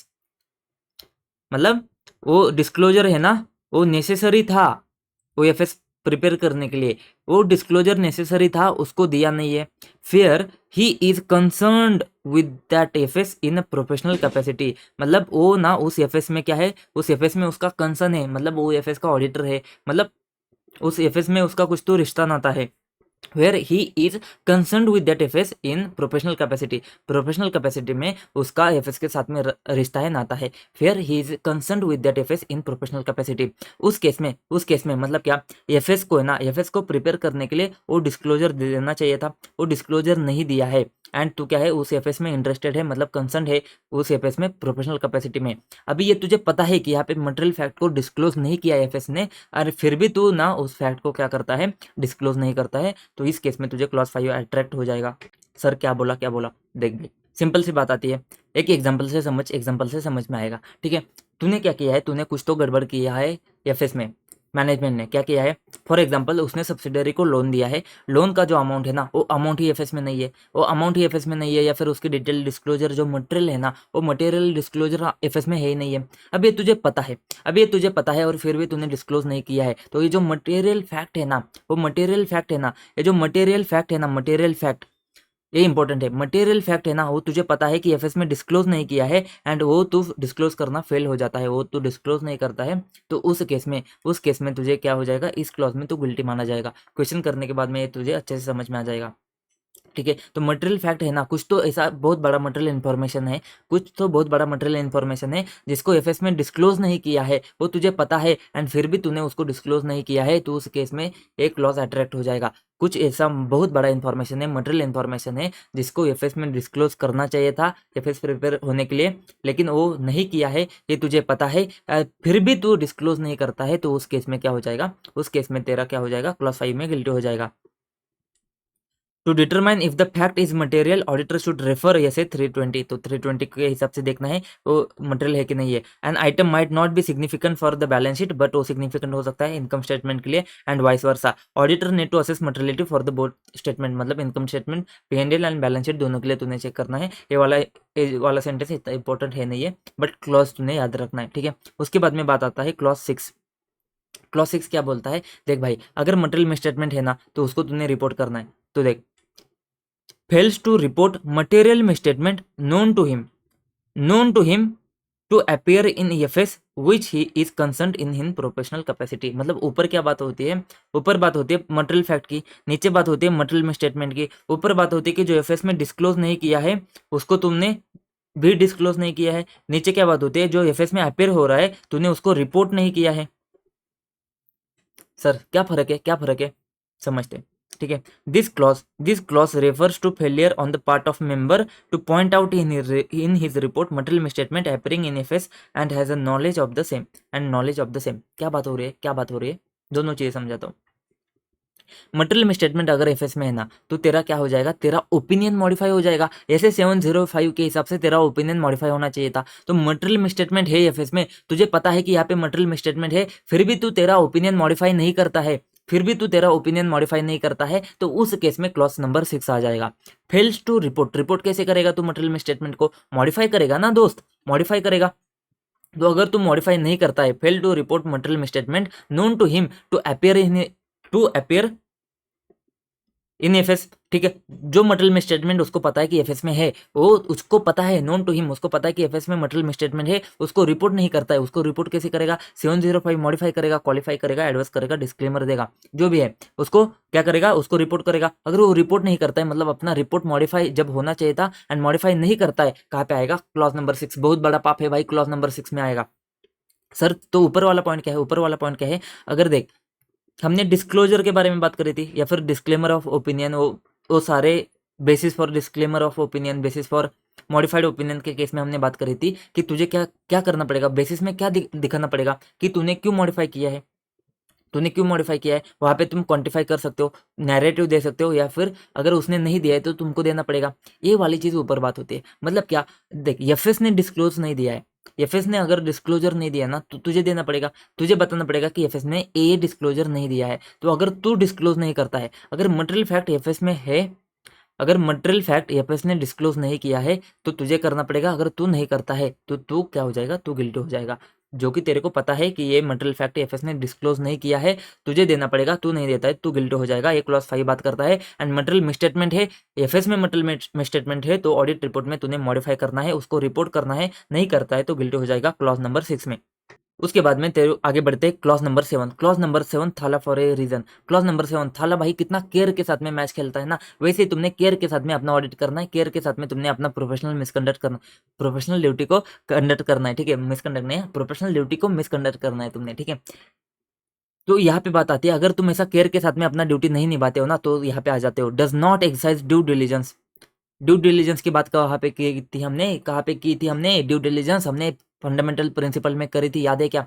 क्या मतलब होता है, तो केयर के साथ में एकदम केयरफुली तो अपना काम नहीं करता है, तो सारी चीजें चेक नहीं करता है, अच्छे से वेरीफाई नहीं करता है, तो उस केस में तो क्लॉज 7 में आ जाता है does not exercise due diligence और ग्रॉसली निग्लिजेंट, और grossly negligent in the conduct of his professional duties. तो उस केस में क्लॉज 7 में तो क्या हो जाएगा, क्लॉज 7 में तो गिल्टी हो जाएगा। सर दोनों में फर्क क्या है, तुम्हारा ड्यू डिलिजेंस एंड निग्लिजेंस में फर्क क्या है? निग्लिजेंट मतलब क्या, लापरवाही से, एकदम लापरवाही से काम करता है। ड्यू डिलिजेंस मतलब क्या, केयर के साथ नहीं करता है। निग्लिजेंट मतलब क्या, बहुत ही लापरवाही, बहुत ही ज्यादा लापरवाही के साथ में। ड्यू डिलिजेंस का मतलब क्या है, तूने थोड़ा थोड़ा चेक किया है लेकिन डिटेल में केयरफुली उसको चेक नहीं किया है। अगर तू ड्यू डिलिजेंस को एक्सरसाइज नहीं करता है या फिर ग्रॉसली नेग्लिजेंट होता है ना, तो उस केस में इस क्लॉज में गिल्टी हो जाएगा। इसके ऊपर बहुत सारे क्वेश्चन है तेरे पास, ठीक है। तो बात इतना समझ, फॉर एग्जांपल तूने क्या करना है, तूने मैनेजमेंट का WR ऑब्टेन किया, WR ऑब्टेन करके तूने उसके ऊपर रिलाई किया और तूने बाकी का कुछ चेक ही नहीं किया, तो बाकी का कुछ चेक नहीं किया तो उसका मतलब तूने अच्छे से केयरफुली तूने क्या किया है, उस ट्रांजेक्शन को, उस चीज को तूने अच्छे से केयरफुली चेक नहीं किया है ना, तो इस क्लॉज में गिल्टी हो जाएगा, इस क्लॉज में गिल्टी हो जाएगा। अगेन बहुत बड़ा पाप है। सर तुमको समझ में आ रहा है क्या, पाप कौन से बहुत बड़े होते हैं? जो तुम्हारे फाइनेंशियल स्टेटमेंट, तुम्हारे ऑडिट रिपोर्ट से जो रिलेट करते हैं ना डायरेक्टली, वो वाले पाप बहुत बड़े पाप होते हैं। तो सेकंड शेड्यूल में वो वाले पाप आते हैं जो बहुत बड़े हैं। जो फालतू फालतू एडवर्टाइजमेंट, वो सारी चीजें ना, वो सारी चीजें क्लॉज 1 सॉरी फर्स्ट शेड्यूल में जाती है। एंड जो बड़े बड़े है ना, जो जो एफएस को लेकर है, जो ऑडिट रिपोर्ट को लेकर है ना, वो कहाँ पे आ जाते हैं, वो तुम्हारे सेकंड शेड्यूल में आ जाते हैं। समझ में आया अब कैसे कैसे गेम खेल रहा है? उसके बाद में this clause covers wide range of auditor conduct for from minor negligence to the intentional fraud. देख अभी ये ड्यू डिलीजेंस, ग्रॉसली निग्लिजेंट कैसे समझेगा, तो इसमें ना बहुत बड़ा कवरेज आता है। जैसे कि माइनर निग्लिजेंस है ना, छोटा मोटा अगर उसका लापरवाही से हो गया ना, वो भी कवर होता है। बहुत बड़ा फ्रॉड उसने किया, वो भी कवर होता है। However auditor is a watch dog but not a blood hound. Hence, minor errors or lapses wouldn't be considered misconduct but might be addressed by the council to encourage better practice। मतलब क्या, मतलब क्या, एक clause में तो सारी चीजें cover होती है। कौन सी सारी चीजें कवर होती है? माइनर निग्लिजेंस से लेकर इंटेंशनल फ्रॉड तक सारी चीजें कवर होती है। लेकिन इन्होंने लिखा है कि auditor is watch dog but not the blood hound. तो उसके लिए, उसके केस में माइनर एरर या फिर लैप्सेस है ना, उसमें हम मिसकंडक्ट नहीं मानेंगे। छोटी छोटी चीजें ना भाई, भूल जाना, मटेरियलिटी है ना, कोई कंसेप्ट होता है ना, अगर छोटी छोटी चीज है तो उसको हम क्या करेंगे, मिसकंडक्ट नहीं मानेंगे। लेकिन इसको काउंसिल एड्रेस कर सकते हैं, काउंसिल चाहे तो उसको मान सकते हैं बेटर प्रैक्टिसेस के लिए, तो जनरली नहीं मानते हैं। ये माइनर छोटे छोटे गलती है ना, उसको भूल जाते हैं, वो हम यहाँ पे कंसिडर नहीं करेंगे इस क्लॉज में, ठीक है। तो auditor is watch dog but not blood hound, ठीक है। फॉर एग्जाम्पल अभी वॉचमैन है, एक तुम्हारी सोसाइटी का वॉचमैन है, तुम्हारी सोसाइटी में चोरी हो जाती है, तो चोरी हो जाती है, इसके लिए वॉचमैन को पकड़ोगे क्या? वॉचमैन को पकड़ के जेल में डाल दोगे क्या? वॉचमैन को पकड़ोगे तुम, लेकिन उसको पकड़ के जेल में डाल दोगे क्या? भाई चोर को पकड़ो ना, चोर को पकड़ो ना। तो ये बात होती है, तुम वॉचडॉग हो ना, तुम चेक करने के लिए आते हो, लेकिन तुम्हारे पास भी इनहरेंट लिमिटेशन है, सारी चीजें तुम वेरीफाई नहीं कर पाते हो अच्छे से, तो इसकी वजह से auditor is a watchdog but not the blood hound. एक सेंटेंस आता है एमसीक्यू के लिए, अगर आ जाता है ना, तो भाई थोड़ा थोड़ा कुछ तो आने के लिए मैंने यहाँ पे रखा है, नहीं तो कोई इतना इंपॉर्टेंट है नहीं है, ठीक है।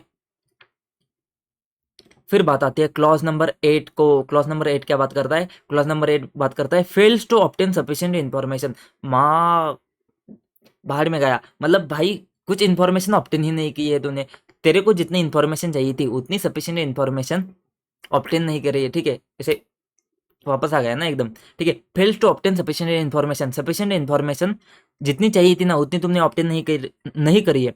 विच is necessary for expression of an opinion, मतलब ओपिनियन एक्सप्रेस करने के लिए, ओपिनियन देने के लिए, तुम्हारा जो भी ओपिनियन है ना उसको एक्सप्रेस करने के लिए जितनी चीजें तुमने चेक करनी थी उतनी चीजें तुमने चेक नहीं करी, उतनी इन्फॉर्मेशन तुमने ऑब्टेन नहीं करी है। फॉर एग्जांपल इन्वेंट्री का सर्टिफिकेट तुमको देना था, इन्वेंट्री का सर्टिफिकेट देने के लिए जितना तुमने इन्वेंट्री चेक करना चाहिए था उतना चेक नहीं किया, सफिशिएंट चेक नहीं किया, या फिर ऑडिट रिपोर्ट के ऊपर तुमने ओपिनियन एक्सप्रेस करना है, क्वालिफाई, डिस्क्लेमर, एडवर्स, जो भी ओपिनियन है वो एक्सप्रेस करना है तुमने। वो एक्सप्रेस करने के लिए जितना सफिशिएंट इन्फॉर्मेशन तुमको चाहिए वो इन्फॉर्मेशन तुमने ऑब्टेन नहीं किया। सर कंफ्यूजन हो रहा है, कोई बात नहीं, क्लियर कर दूंगा, कोई बात नहीं, क्वेश्चन के बाद में और अच्छे से क्लियर हो जाएगा। Fails to obtain sufficient information which is necessary for expression of an opinion or its exceptions are sufficiently material to negate the expression of opinion. भाई साहब क्या बोला समझा ही नहीं। Or its exceptions are sufficiently material to negate the expression of opinion, किसके बारे में बात हो रही है पता है क्या? ये निगेट मतलब क्या? ना करना, मतलब ये जो है ना इसका मतलब क्या हो रहा है कि ओपिनियन तो एक्सप्रेस नहीं कर पा रहा है, इसका मतलब क्या, तो डिस्क्लेमर ऑफ ओपिनियन दे रहा है। डिस्क्लेमर ऑफ ओपिनियन की बात हो रही है यहाँ पे, क्या बात हो रही है? Disclaimer of opinion. दूसरा वाला पॉइंट है ना, क्या बोलता है? एक्सेप्शंस, मतलब जितना इंफॉर्मेशन तूने ऑब्टेन किया है उसका एक्सेप्शन क्या है, उसका एक्सेप्शन क्या है, उसका एक्सेप्शन क्या है कि कितना इंफॉर्मेशन तूने ऑब्टेन नहीं किया है। एक्सेप्शन क्या है तेरा? कितना इंफॉर्मेशन तूने ऑब्टेन नहीं किया है वो तेरा एक्सेप्शन बन जाएगा। एक्सेप्शन जो है ना अगर वो सफिशिएंटली मटेरियल है, मतलब वो जो इंफॉर्मेशन तूने ऑब्टेन नहीं किया है ना वो बहुत बड़ा इंफॉर्मेशन है। To negate the expression of opinion, मतलब तू ऐसा इंफॉर्मेशन है ना कि तुझे ओपिनियन निगेट करना था, मतलब ओपिनियन ना करना था, ओपिनियन नहीं देना था।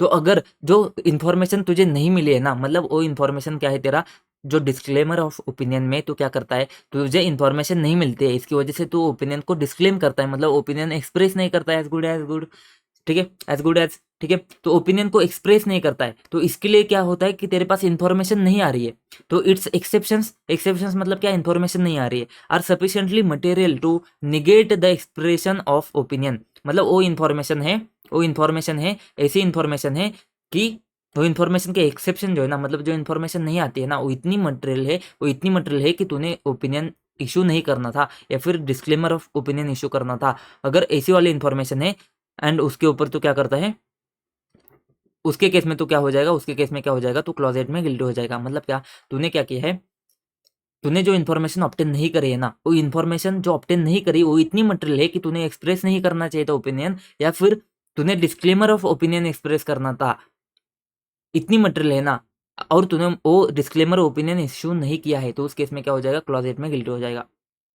सर क्या बात करता है? सर देख, हमने क्लॉज नंबर 6 में बात करें ना, वो मटेरियल मिसस्टेटमेंट के बारे में बात करी है। अगर उसमें मटेरियल मिसस्टेटमेंट है, तूने क्या करना है, उसको रिपोर्ट करना है 705 के हिसाब से। यहाँ पे बात क्या होती है, इन्फॉर्मेशन की बात हो रही है। इन्फॉर्मेशन तूने ऑब्टेन नहीं करी है, एंड वो इन्फॉर्मेशन जो तूने ऑब्टेन नहीं करी है ना, विच is necessary for expression of opinion, opinion देने के लिए जो इन्फॉर्मेशन चाहिए थी उसको तूने ऑब्टेन नहीं किया, तो साथ में क्लॉज नंबर 8 में गिल्टी हो जाएगा।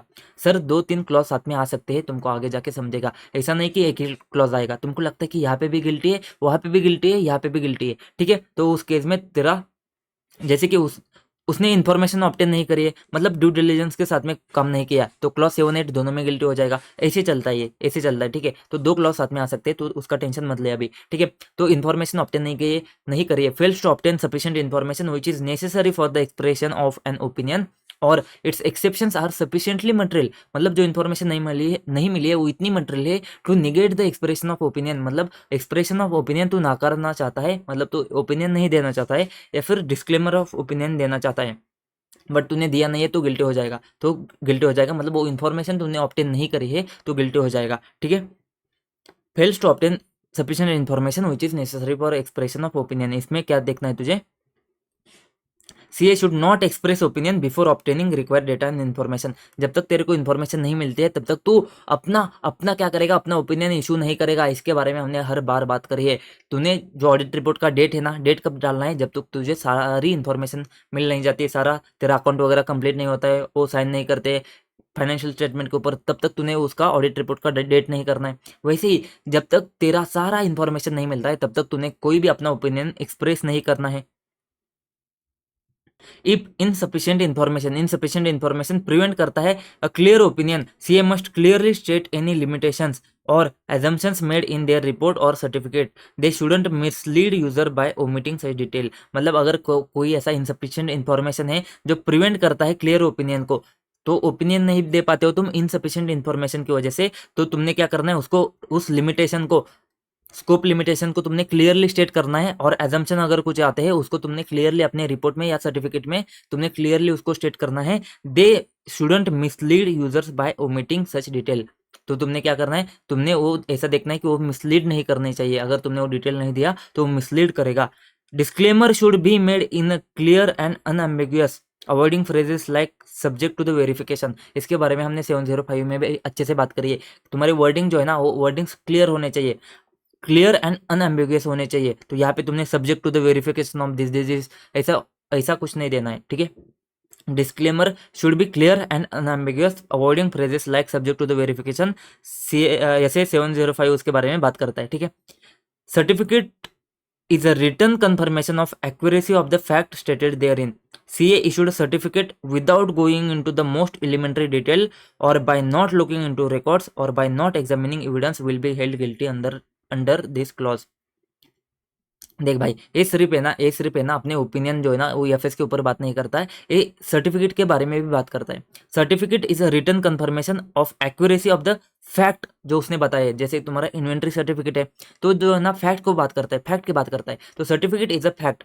Certificate is a written confirmation of the accuracy of the fact stated therein. CA issued certificate without going into most elementary detail. मतलब उन्होंने क्या किया है, ऊपर से चेक किया है। इन्वेंट्री सर्टिफिकेट था ना, जो मैनेजमेंट ने उसको इन्वेंट्री भेजा है ना, जो डिटेल भेजा है ना शीट, वो शीट देख के उसने इन्वेंट्री सर्टिफिकेट दे दिया, उसने एक्चुअल में जाके उधर जाके वेरीफाई किया ही नहीं है। तो without going into most elementary detail or by not looking into record वगैरह तूने चेक किए ही नहीं है, or by not examining evidence बिना चेक करे ही तूने सर्टिफिकेट इशू किया, तो इस क्लॉज में गिल्टी हो जाएगा, इस क्लॉज में गिल्टी हो जाएगा। क्या बात कर रहा है, सर्टिफिकेट जो है ना वो फैक्ट के आधार पे आता है, रिटर्न कंफर्मेशन होता है कि ये फैक्ट के साथ में मैच करता है। अगर तूने सर्टिफिकेट को इशू किया है without going into most elementary detail, मतलब क्या घुस के तूने चेकिंग नहीं किया है, या फिर तूने रिकॉर्ड्स अच्छे से चेक नहीं कर रहे, या फिर तूने एविडेंस ऑब्टेन नहीं किया है, और उसके तूने ऐसे ही क्या किया है, सर्टिफिकेट इशू किया है, तो उस केस में तू गिल्टी हो जाएगा।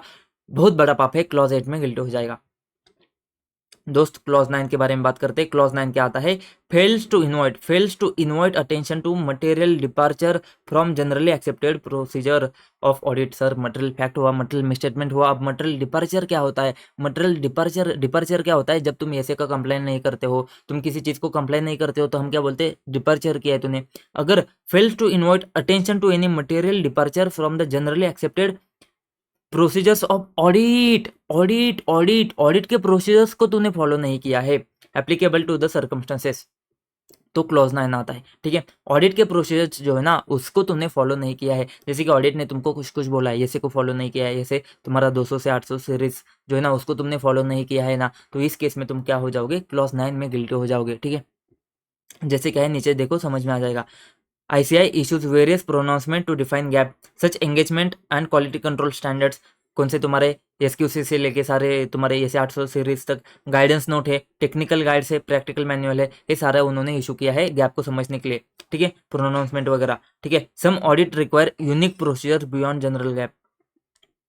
जैसे ही कुछ ऑडिट के लिए ना जनरल जो ऐसे वगैरह होते ना, उससे बढ़ के भी तुमको ज़्यादा प्रोसेस परफॉर्म करने पड़ते हैं। जैसे बैंकिंग है, जैसे बैंकिंग में बैंक है, NBFC ऑडिट है, ये अलग से क्यों है, क्योंकि यहाँ पे तुमको अलग से प्रोसेस परफॉर्म करने पड़ते हैं। इंश्योरेंस ऑडिट है, यहाँ पे तुमको अलग से प्रोसेस परफॉर्म करने पड़ते हैं। तो इन केस में तुमने क्या करना है, उन चीज़ों का भी ध्यान रखना है। तुमने अगर उन चीज़ों का ध्यान नहीं रखा है तो भी तुमको क्या करना पड़ेगा, तो भी तुम गिल्टी हो जाओगे, ठीक है।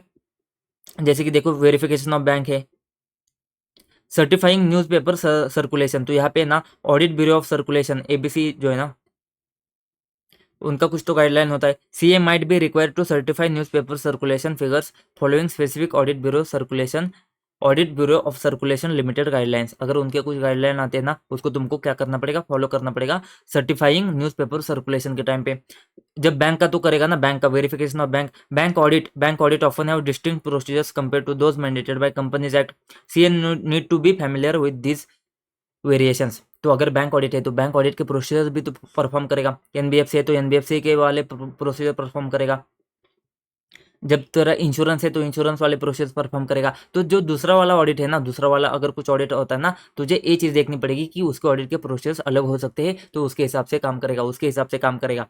एंड तेरा न्यूज़पेपर सर्कुलेशन वगैरह है तो किसी और ने दिया है ना, ऑडिट ब्यूरो ऑफ सर्कुलेशन वगैरह ने दिया है ना, तो उस केस में तो क्या करेगा, उनके रिक्वायरमेंट को कंप्लाई करेगा। यहाँ पे एक इंपॉर्टेंट बात आती है, 5 मार्क के लिए क्वेश्चन आया था May 22 में। क्या बात आती है, एज पर सेबी के हिसाब से audit of listed company have done only bye A CA who holds peer review certificate. देख क्वेश्चन में आया था, देख तू क्वेश्चन में जाएगा, समझ में आ जाएगा। May 22 में क्वेश्चन में आया था कि भाई पीयर रिव्यू सर्टिफिकेट नहीं था तेरे पास में, फिर भी तूने ऑडिट किया है। अभी तेरे को कैसे पता कहाँ से आया है, यहाँ से आया है। कहाँ से आया कैसे समझेगा, यहाँ से आया दोस्त, यहाँ से आया है। सेबी ने मैंडेट किया है कि लिस्टेड कंपनी का ऑडिट वही करेगा जिसके पास में पीयर रिव्यू सर्टिफिकेट होगा। देख तो पूरा ऑडिट समझेगा ना, पूरा ऑडिट समझेगा एंड तू एग्जाम में जाएगा और तुझे कैसे समझेगा कि भाई पीयर रिव्यू कहाँ पे था, पीयर रिव्यू तो क्वालिटी कंट्रोल में था। तो सेबी ने मैंडेट किया है, लिस्टेड कंपनी का ऑडिट है ना, पीयर रिव्यू सर्टिफिकेट जिसके पास है वही सीए कर सकता है। तुझे कैसे समझेगा कि यहाँ पे कहाँ से क्वेश्चन आया है। तो इसके लिए यहाँ पे एक देखो, एक सिंपल सा लाइन है लेकिन 5 मार्क, 5 मार्क का मार्क देगा। दम तो है ही नहीं है, दम तो है नहीं है। क्लॉज 9 में गिल्टी हो जाएगा, क्लॉज 9 में गिल्टी हो जाएगा। कैसे, क्योंकि यहाँ पे तेरा मटेरियल डिपार्चर है जनरली एक्सेप्टेड ऑडिट के प्रोसीजर से। मतलब तुम्हारा क्या है, ऑडिट में तुम्हारे पास जो गैप है, बाकी सारी गाइडेंस नोट वगैरह है ना, उसके जो प्रोसीजर होते हैं ना, क्या ऑडिट का जनरली एक्सेप्टेड प्रोसीजर है ना, उसमें तुमने क्या किया है, मटेरियल डिपार्चर किया है। तो ऑडिट तो भाई कर ही नहीं सकता है क्योंकि सेबी ने तुझे मना किया है। अगर तेरे पास पीयर रिव्यू सर्टिफिकेट नहीं है, ऑडिट किसका नहीं कर सकता है, तू ऑडिट नहीं कर सकता है लिस्टेड कंपनी का। ये बात तुझे ध्यान में रखनी पड़ेगी। SEBI as per SEBI audit of listed company shall be done only by a CA who holds peer review certificate. भाई क्लॉज नंबर 9 में गिल्टी हो जाएगा, बहुत ज़्यादा इंपॉर्टेंट है ये चीज़, क्वेश्चन आ सकता है क्लॉज नंबर 9 में गिल्टी हो जाएगा। तेरे को पता नहीं होगा, मतलब सिंपल सी चीज़ है बट तू एग्जाम में नहीं अटेम्प्ट कर पाएगा, तुझे क्लॉज याद नहीं होगा, कहाँ से पूछा था नहीं समझेगा दोस्त।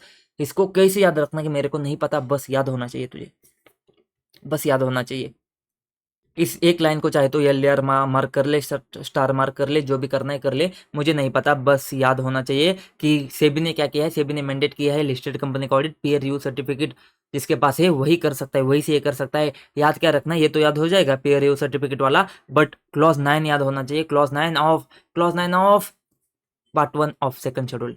ठीक है sir, material fact, material misstatement and material departure में क्या फ़र्क है। मटेरियल फैक्ट क्लॉज 5 में देखा था, मटेरियल मिसस्टेटमेंट क्लॉज 6 में देखा था, मटेरियल डिपार्चर हमने क्लॉज 9 में देखा है। मटेरियल फैक्ट क्या बात करता है, मटेरियल फैक्ट जो एफएस में है डिस्क्लोज नहीं किया है। मटेरियल मिसस्टेटमेंट एफएस में है तो ऑडिट रिपोर्ट में तूने रिपोर्ट नहीं किया है। मटेरियल डिपार्चर क्या होता है, ऑडिट के प्रोसीजर से तूने डिपार्चर किया है तो उस केस में होता है। ठीक है, एक बार क्या करते, सारा सारा शेड्यूल देखो, पार्ट 1 खत्म हो गया सेकंड शेड्यूल का, कुछ दम ही नहीं है सेकंड शेड्यूल में, ऐसे ही खत्म हो गया। पार्ट 1 तो भाई कितने लेक्चर बने भाई, कितना कितना कितना हो गया। ठीक है, सेकंड शेड्यूल तो ऐसे खत्म हो गया क्योंकि दम है ही नहीं है, दम है नहीं है। बस क्वेश्चन करने पड़ेंगे तुमको अच्छे से ताकि समझ में आएगा, नहीं तो समझ में नहीं आएगा दोस्त, नहीं समझ में आएगा, ऐसे समझ में नहीं आता है। तुझे क्वेश्चन करने पड़ेंगे, अच्छे से क्वेश्चन करने पड़ेंगे, नहीं तो नहीं समझ में आता है दोस्त। सेकंड शेड्यूल खास करके तुझे क्लॉजेस नहीं समझ में आते, तुझे सब समझ में आएगा कि गड़बड़ है, गिल्टी है समझ में आएगा, क्लॉजेस कौन से हिट होते हैं नहीं समझ में आएगा। ठीक है, तो चलिए शुरू करते हैं। रिवीजन नहीं दोस्तों, रिवीजन नहीं, एक पॉइंट तो रहेगा ना भाई, एक एकदम एंड वाला है ना, छोटा सा पॉइंट रहेगा ना भाई। क्या पॉइंट है देख, पॉइंट क्या बात करता है, पॉइंट है कुछ खास नहीं है बट, नहीं खास है भाई, खास है, ठीक है, खास है, खास है। क्या है देख, यहाँ पे क्या लिखा है, remaining part of this schedule refer to the chart after point number 8 schedule to that. मतलब ये जो सेकंड शेड्यूल है ना, उसके बाकी के क्लॉज पार्ट 2 पार्ट 3 पार्ट 4 किधर है, सीधा कोई अगर यहाँ पे आके पढ़ेगा ना तो उसको समझेगा नहीं, तो इसके लिए सिर्फ बोला है कि जाओ उधर, उधर जाके पढ़ ले, उधर है सब सब है। ठीक है, पार्ट 2 3 4 उधर है, एक ही पेज पे हमने सब कवर किया है, पार्ट 1 छोड़ के फर्स्ट शेड्यूल सेकंड शेड्यूल हमने एक पेज के ऊपर ही कवर किया है, उधर जाके तुझे देखना पड़ेगा। ठीक है, you only need to memorize this chart for the remaining clauses. मतलब वो चार्ट है उसको रिमेनिंग क्लॉजेस के लिए मेमोराइज करना है, उसके अंदर वाला कुछ कंटेंट है नहीं है। ठीक है, in addition to this chart read the following section for the question purpose. तो इसमें से क्वेश्चन आते हैं, इसकी वजह से यहाँ पे मेंशन किया है। वो चार्ट है ना, वही तेरा सारा कंटेंट है, वही सारा कंटेंट है, बस उसमें जो क्लॉज 1 था ना, part 2 clause 1 of second schedule था ना, उसके लिए मुझे यहाँ पे तुझे एडिशनल कुछ चीज़ बतानी पड़ेगी। क्यों, देख, clause 1 part 2 of second schedule किसके बारे में बात करता है? एक्ट के कॉन्ट्रावेंशन में, एक्ट के प्रोविजंस के, रेगुलेशंस के कॉन्ट्रावेंशन में अगर तूने कुछ कांड किया है ना, तो वहां पे तुझे कहाँ पे आ जाएगा? तू क्लॉज 1 पार्ट 2 में गिल्टी हो जाएगा, क्लॉज 1 पार्ट 2 सेकंड शेड्यूल में गिल्टी हो जाएगा। अभी वही एक्ट के कॉन्ट्रावेंशन, रेगुलेशन के कॉन्ट्रावेंशन के लिए ना क्वेश्चन में कुछ कुछ चीजें यहाँ पे दी है, तो उसको मैंने यहाँ पे हाईलाइट किया है, तुझे समझने की बातें आती है। जैसे कि क्लॉज 1 क्या बात करता है? Contravenes any of the provisions of this act और द रेगुलेशंस मेड और एनी गाइडलाइन जो काउंसिल ने इशू की है, अगर उसमें से अगर तो कोई कॉन्ट्रावेंशन करता है तो क्लॉज 1 पार्ट 2 में गिल्टी हो जाएगा। ठीक है, this clause is very important, it requires every member of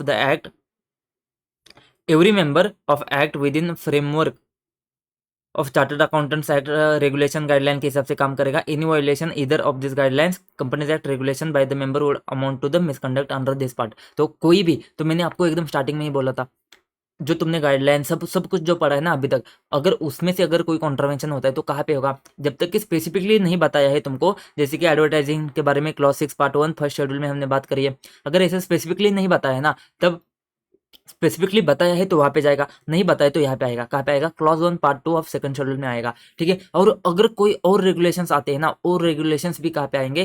clause 1 part 1 second schedule में आएंगे, sorry clause 1 part 2 second schedule में आ जाएंगे। तो कोई रेगुलेशन है, कोई तुम्हारे गाइडलाइंस है, कोई अगर तुम्हारे एक्ट का प्रोविजन है, तुम कंप्लाई नहीं करते हो तो यहाँ पे आओगे। इन जनरल इसके लिए तुम्हारा है ना, ये बहुत बड़ा मॉन्स्टर वाला क्लॉज 1 है, मॉन्स्टर वाला क्लॉज 1 है। ठीक है, तो इसमें से जो हाईलाइटेड क्लॉजेस है ना, ये रेगुलेशंस है ना, इसके ऊपर बहुत ज्यादा क्वेश्चन आए हैं, इसको तुमने अच्छे से देखना है। क्या?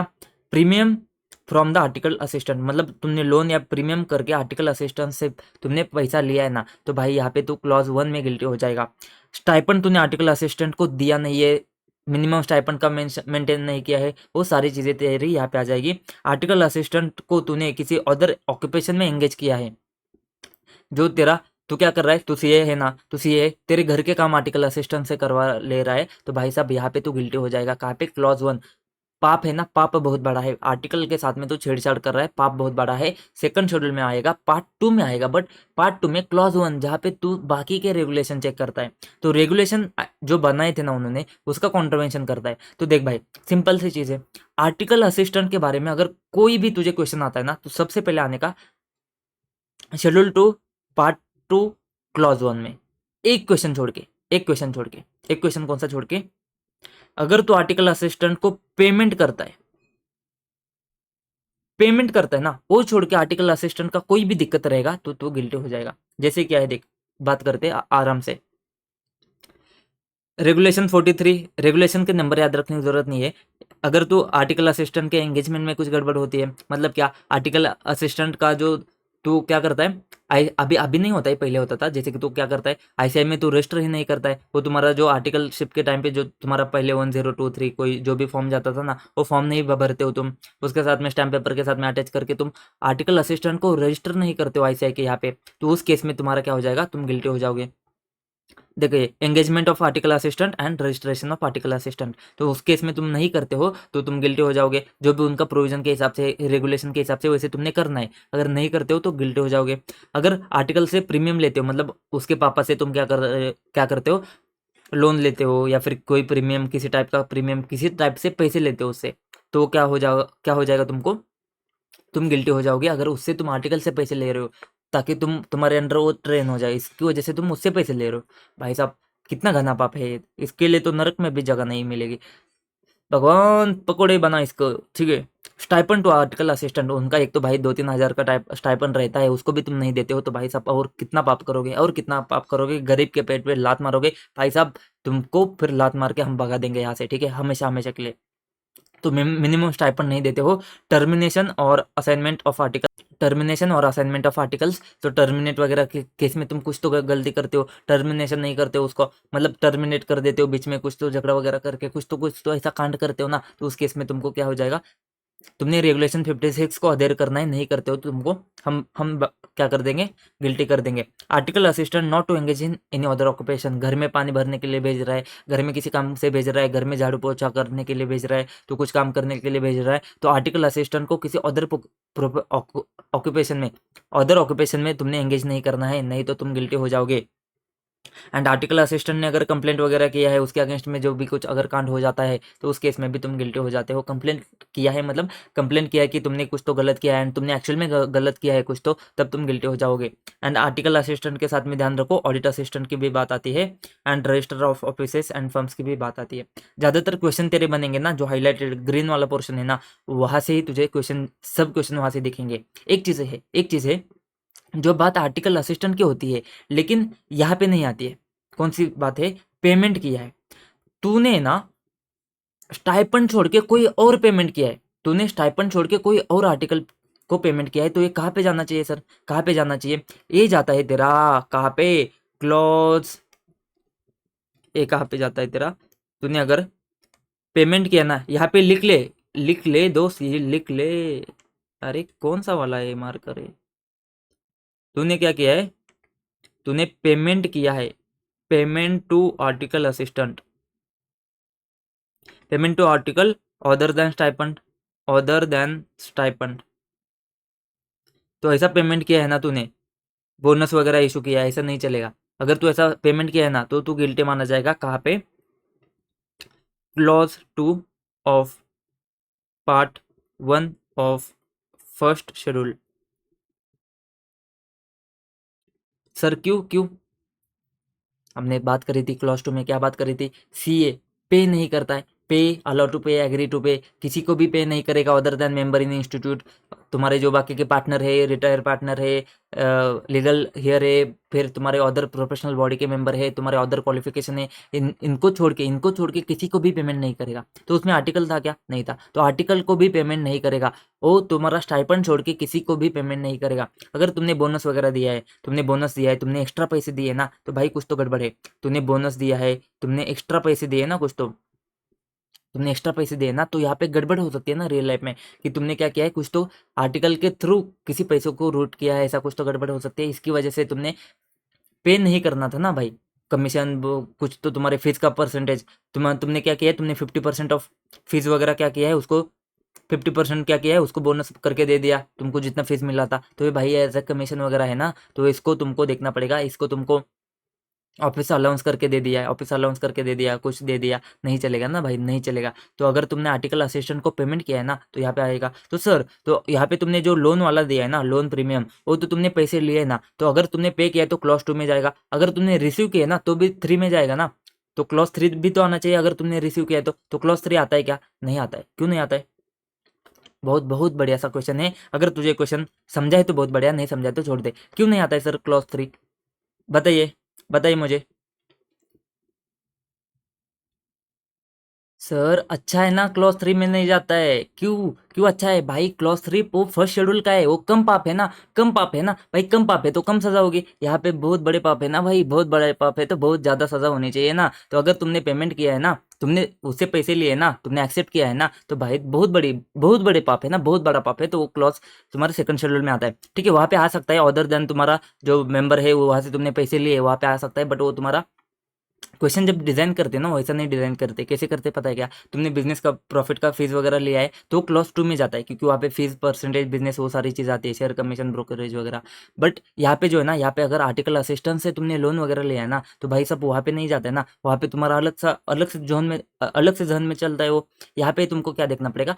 लोन वगैरह लिया है ना, तुमने प्रीमियम लिया है, तो भाई तुमने पाप किया ना। आर्टिकल को तुमको पैसा स्टाइपेंड देना था, उसको छोड़ के, स्टाइपेंड छोड़ के कुछ और भी नहीं देना है एंड कुछ और लेना भी नहीं है। स्टाइपेंड है, स्टाइपेंड फिक्स करो एंड उसको तुम दे दो। ठीक है, तो ये बात आती है प्रीमियम फ्रॉम आर्टिकल असिस्टेंट तुमने लिया है, तो भाई बहुत बड़ा पाप है। तो उसको क्लॉज सेकंड शेड्यूल में ही रख दो, सेकंड शेड्यूल में ही रख दो, ताकि ये ना बहुत बड़ा पाप हो जाए। ठीक है,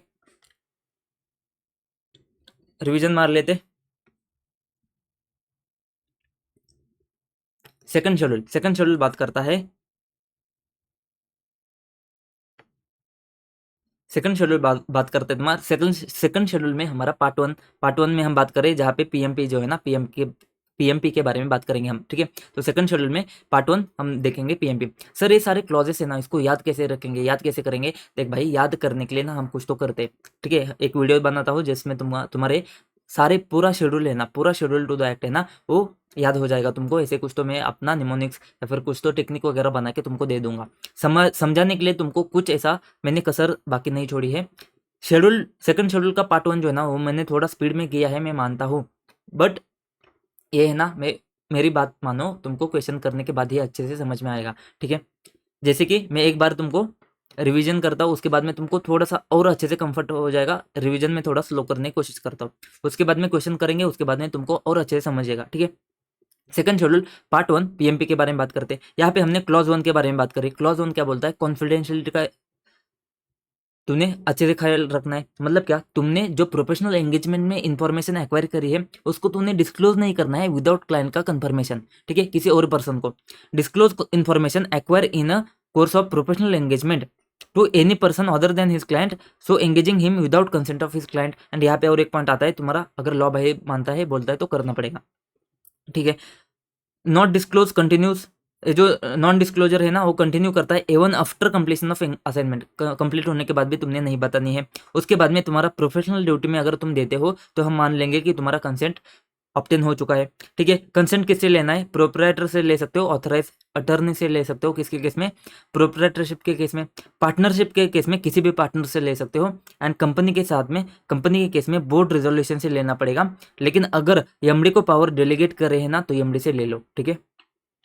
sharing of audit working paper share नहीं करोगे तुम, तुम्हारी तुम्हारी प्रॉपर्टी है, तुम शेयर नहीं करोगे तो क्लाइंट को या फिर किसी अदर ऑडिटर को शेयर करने के लिए तुम ऑब्लिगेटेड नहीं हो। मेन ऑडिटर के पास में कोई राइट नहीं है तुम्हारे वर्किंग पेपर चेक करने का, ठीक है। तो वो क्या कर सकता है, वो रिलाई कर सकता है, बिना वर्किंग पेपर चेक करे तुम्हारे काम के ऊपर रिलाई कर सकता है। अगर वो चाहता है ऑडिट रिपोर्ट वो रिव्यू कर सकता है, अगर वो चाहता है तो ऑडिट रिपोर्ट रिव्यू कर सकता है, अगर वो चाहता है तो वो क्लैरिफिकेशन मांग सकता है, अगर वो चाहता है तो विजिट कर सकता है ब्रांच को, लेकिन वर्किंग पेपर हम नहीं इशू करेंगे। तो एक्सेप्शन क्या है, एक्सेप्शन क्या है, वर्किंग पेपर का पोर्शन हम क्लाइंट को दे सकते हैं, हमारे डिस्क्रिप्शन के ऊपर है। वर्किंग पेपर नहीं बट इंफॉर्मेशन हम क्लाइंट को दे सकते हैं, रेगुलेटरी बॉडी को दे सकते हैं विद क्लाइंट के कंसेंट के साथ में। लॉ भाई सबसे ऊपर, लीगल रिक्वायरमेंट आता है वो सुपरसीड करेगा कॉन्फिडेंशियलिटी को। एंड अगर तेरा नोकलर वगैरह है ना तो suspected unlawful act, default by client, tax evasion वगैरह है ना तो उसमें हमको रिपोर्ट करना पड़ेगा, वो सुपरसीड करेंगे। उसके बाद में सेक्शन 143 सब सेक्शन 12 में हमको सेंट्रल गवर्नमेंट को क्या करना पड़ेगा, रिपोर्ट करना पड़ेगा विद इन 60 डेज फ्रॉड के बारे में। क्लॉज 2 बात करता है, क्लॉज 2 क्या बात करता है कि तुमने ऐसा कोई रिपोर्ट सर्टिफाई या फिर सबमिट नहीं करना है जिसका तुमने चेकिंग नहीं किया है। सर्टिफाइज और submit in his name or in the name of his firm a report on examination of FS unless examination of such FS or related records has been made। किसने किया है, उसने खुद ने किया है, पार्टनर ने किया है, एम्प्लॉय ने किया है, या फिर अनदर सीए ने किया है, या फिर अनदर सीए ने किया है, तब तक वो क्या करेगा, इशू नहीं करेगा, ठीक है। तो ये क्या करता है, इससे क्या होता है, तुमको डायरेक्ट रिस्पॉन्सिबिलिटी आ जाती है। जॉइंट ऑडिटर के लिए एक्सेप्शन है ताकि वो क्या हो, वो भी तुम्हारे क्या है, अनदर सी इन प्रैक्टिस ही है, ठीक है। तो तुमने क्या करना है, सर्टिफाई और submit his report in the name of, certified और submit in his name or in the name of his firm a report on examination of financial statement unless such examination has been actual examination of financial statement or reports or related records has been made by him, partner, employ or another C in practice. Clause 3 क्या बात करता है, clause 3 बात करता है कि 3 चीजों का ध्यान रखो, किसका, 3 चीजों का, source of information, basis for forecast and major assumptions का ध्यान रखो। एंड तुमने साथ में does not vouch for the accuracy of forecast, उस केस में तुम सिर्फ साइन कर सकते हो, नहीं तो साइन नहीं कर सकते हो। तो बात क्या करता है, परमिट हिज नेम और name of his firm to be used in connection with an estimate of earnings contingent upon future transactions in a manner that which may lead to believe that he vouches for the accuracy of forecast। लेकिन वो participate कर सकता है, review कर सकता है, indicate कर सकता है, लेकिन इंडिकेट करना पड़ेगा उसको क्लियरली क्या, source of information, basis for forecast and major assumptions. And he does not vouch for the accuracy for forecast. Same opinion वो क्या कर सकता है, प्रोजेक्शन के केस में भी दे सकता है। क्लॉज 4 क्या बात करता है, क्लॉज 4 बात करता है सब्सटेंशियल इंटरेस्ट की, ठीक है। Express his opinion on FS any business or enterprise in विच वो उसका फर्म या फिर पार्टनर इन हिज फर्म उसका सब्सटेंशियल इंटरेस्ट है। तो एफएस में सिर्फ एफएस तक उन्होंने नहीं रोका है, रिपोर्ट, सर्टिफिकेट, अटेस्टेशन इसमें कवर हो जाएगा। क्या कवर नहीं होगा, उसके खुद के यूज के लिए, एम्प्लॉयर के खुद के यूज के लिए तुमने इंटरनल रिपोर्ट अगर दिए है वो कवर नहीं होते हैं। इंडिपेंडेंस का रिक्वायरमेंट कहाँ पे अप्लाई होगा, tax audit, GST audit, bank audit में भी अप्लाई होगा। साथ में टैक्स कंसल्टेंसी, फाइनेंशियल एडवाइजिंग में भी तुमको रिकमेंडेड है कि तुम उसको अप्लाई कर लो। कहाँ पे तुम्हारा सब्सटेंशियल इंटरेस्ट बन जाएगा। लिक्विडेटर हो तो भाई कंपनी का, उस कंपनी का ऑडिट नहीं करोगे। एम्प्लॉय हो तो उस कंपनी का ऑडिट नहीं करोगे। पार्ट टाइम लेक्चरर हो तो उस कॉलेज का ऑडिट नहीं करोगे। सर फुल टाइम है तो भाई वैसे भी तो एम्प्लॉय बन जाएगा, तो नहीं कर पाएगा। अगर तुम ट्रस्टी हो तो नहीं कर पाओगे, लेकिन तुम्हारा पार्टनर अगर एम्प्लॉय है या फिर ट्रस्टी है ना, तो भी उस ट्रस्ट का ऑडिट तुम नहीं कर पाओगे। ऑडिट क्लाइंट के बुक्स ऑफ में अकाउंट्स मेंटेन नहीं कर पाओगे। Internal auditor stat auditor same नहीं होगा। Internal auditor, tax auditor, GST auditor same नहीं होगा।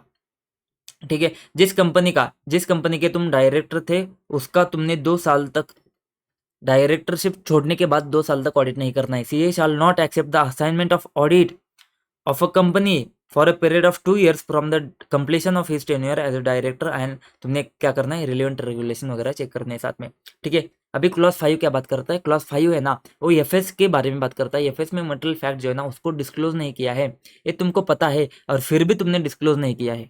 एफएस में मटेरियल फैक्ट है जो डिस्क्लोज नहीं किया है। एफएस में मटेरियल फैक्ट एफएस में डिस्क्लोज नहीं किया है, ये तुमको पता है, और तुमको पता होने के बावजूद भी तुमने डिस्क्लोज नहीं किया है, तो ये बात है ना, ये बात में तुम क्लॉज 5 में गिल्टी हो जाते हो। यहाँ पे तुमको ध्यान क्या देना है, देख, fails to disclose material fact known to him which is not disclosed in FS but disclosure of which is necessary in making such FS। जो डिस्क्लोजर नेसेसरी था एंड वो कंसर्न है एफएस में, किसमें, प्रोफेशनल कैपेसिटी में, वो FS में interested है प्रोफेशनल कैपेसिटी में, उस केस में, इस केस में क्लॉज 5 में गिल्टी हो जाएगा। मटेरियलिटी के लिए तूने 320 देखना है एंड सिर्फ बैलेंस शीट या फिर इनकम स्टेटमेंट नहीं, दोनों चीज़ें तुमने देखनी है। बोथ स्टेटमेंट के लिए मटेरियलिटी असेस करनी है। क्लॉज 5 में तो तुमने देखा है मटेरियल फैक्ट, क्लॉज 6 में तुमको मटेरियल मिस स्टेटमेंट देखना पड़ेगा।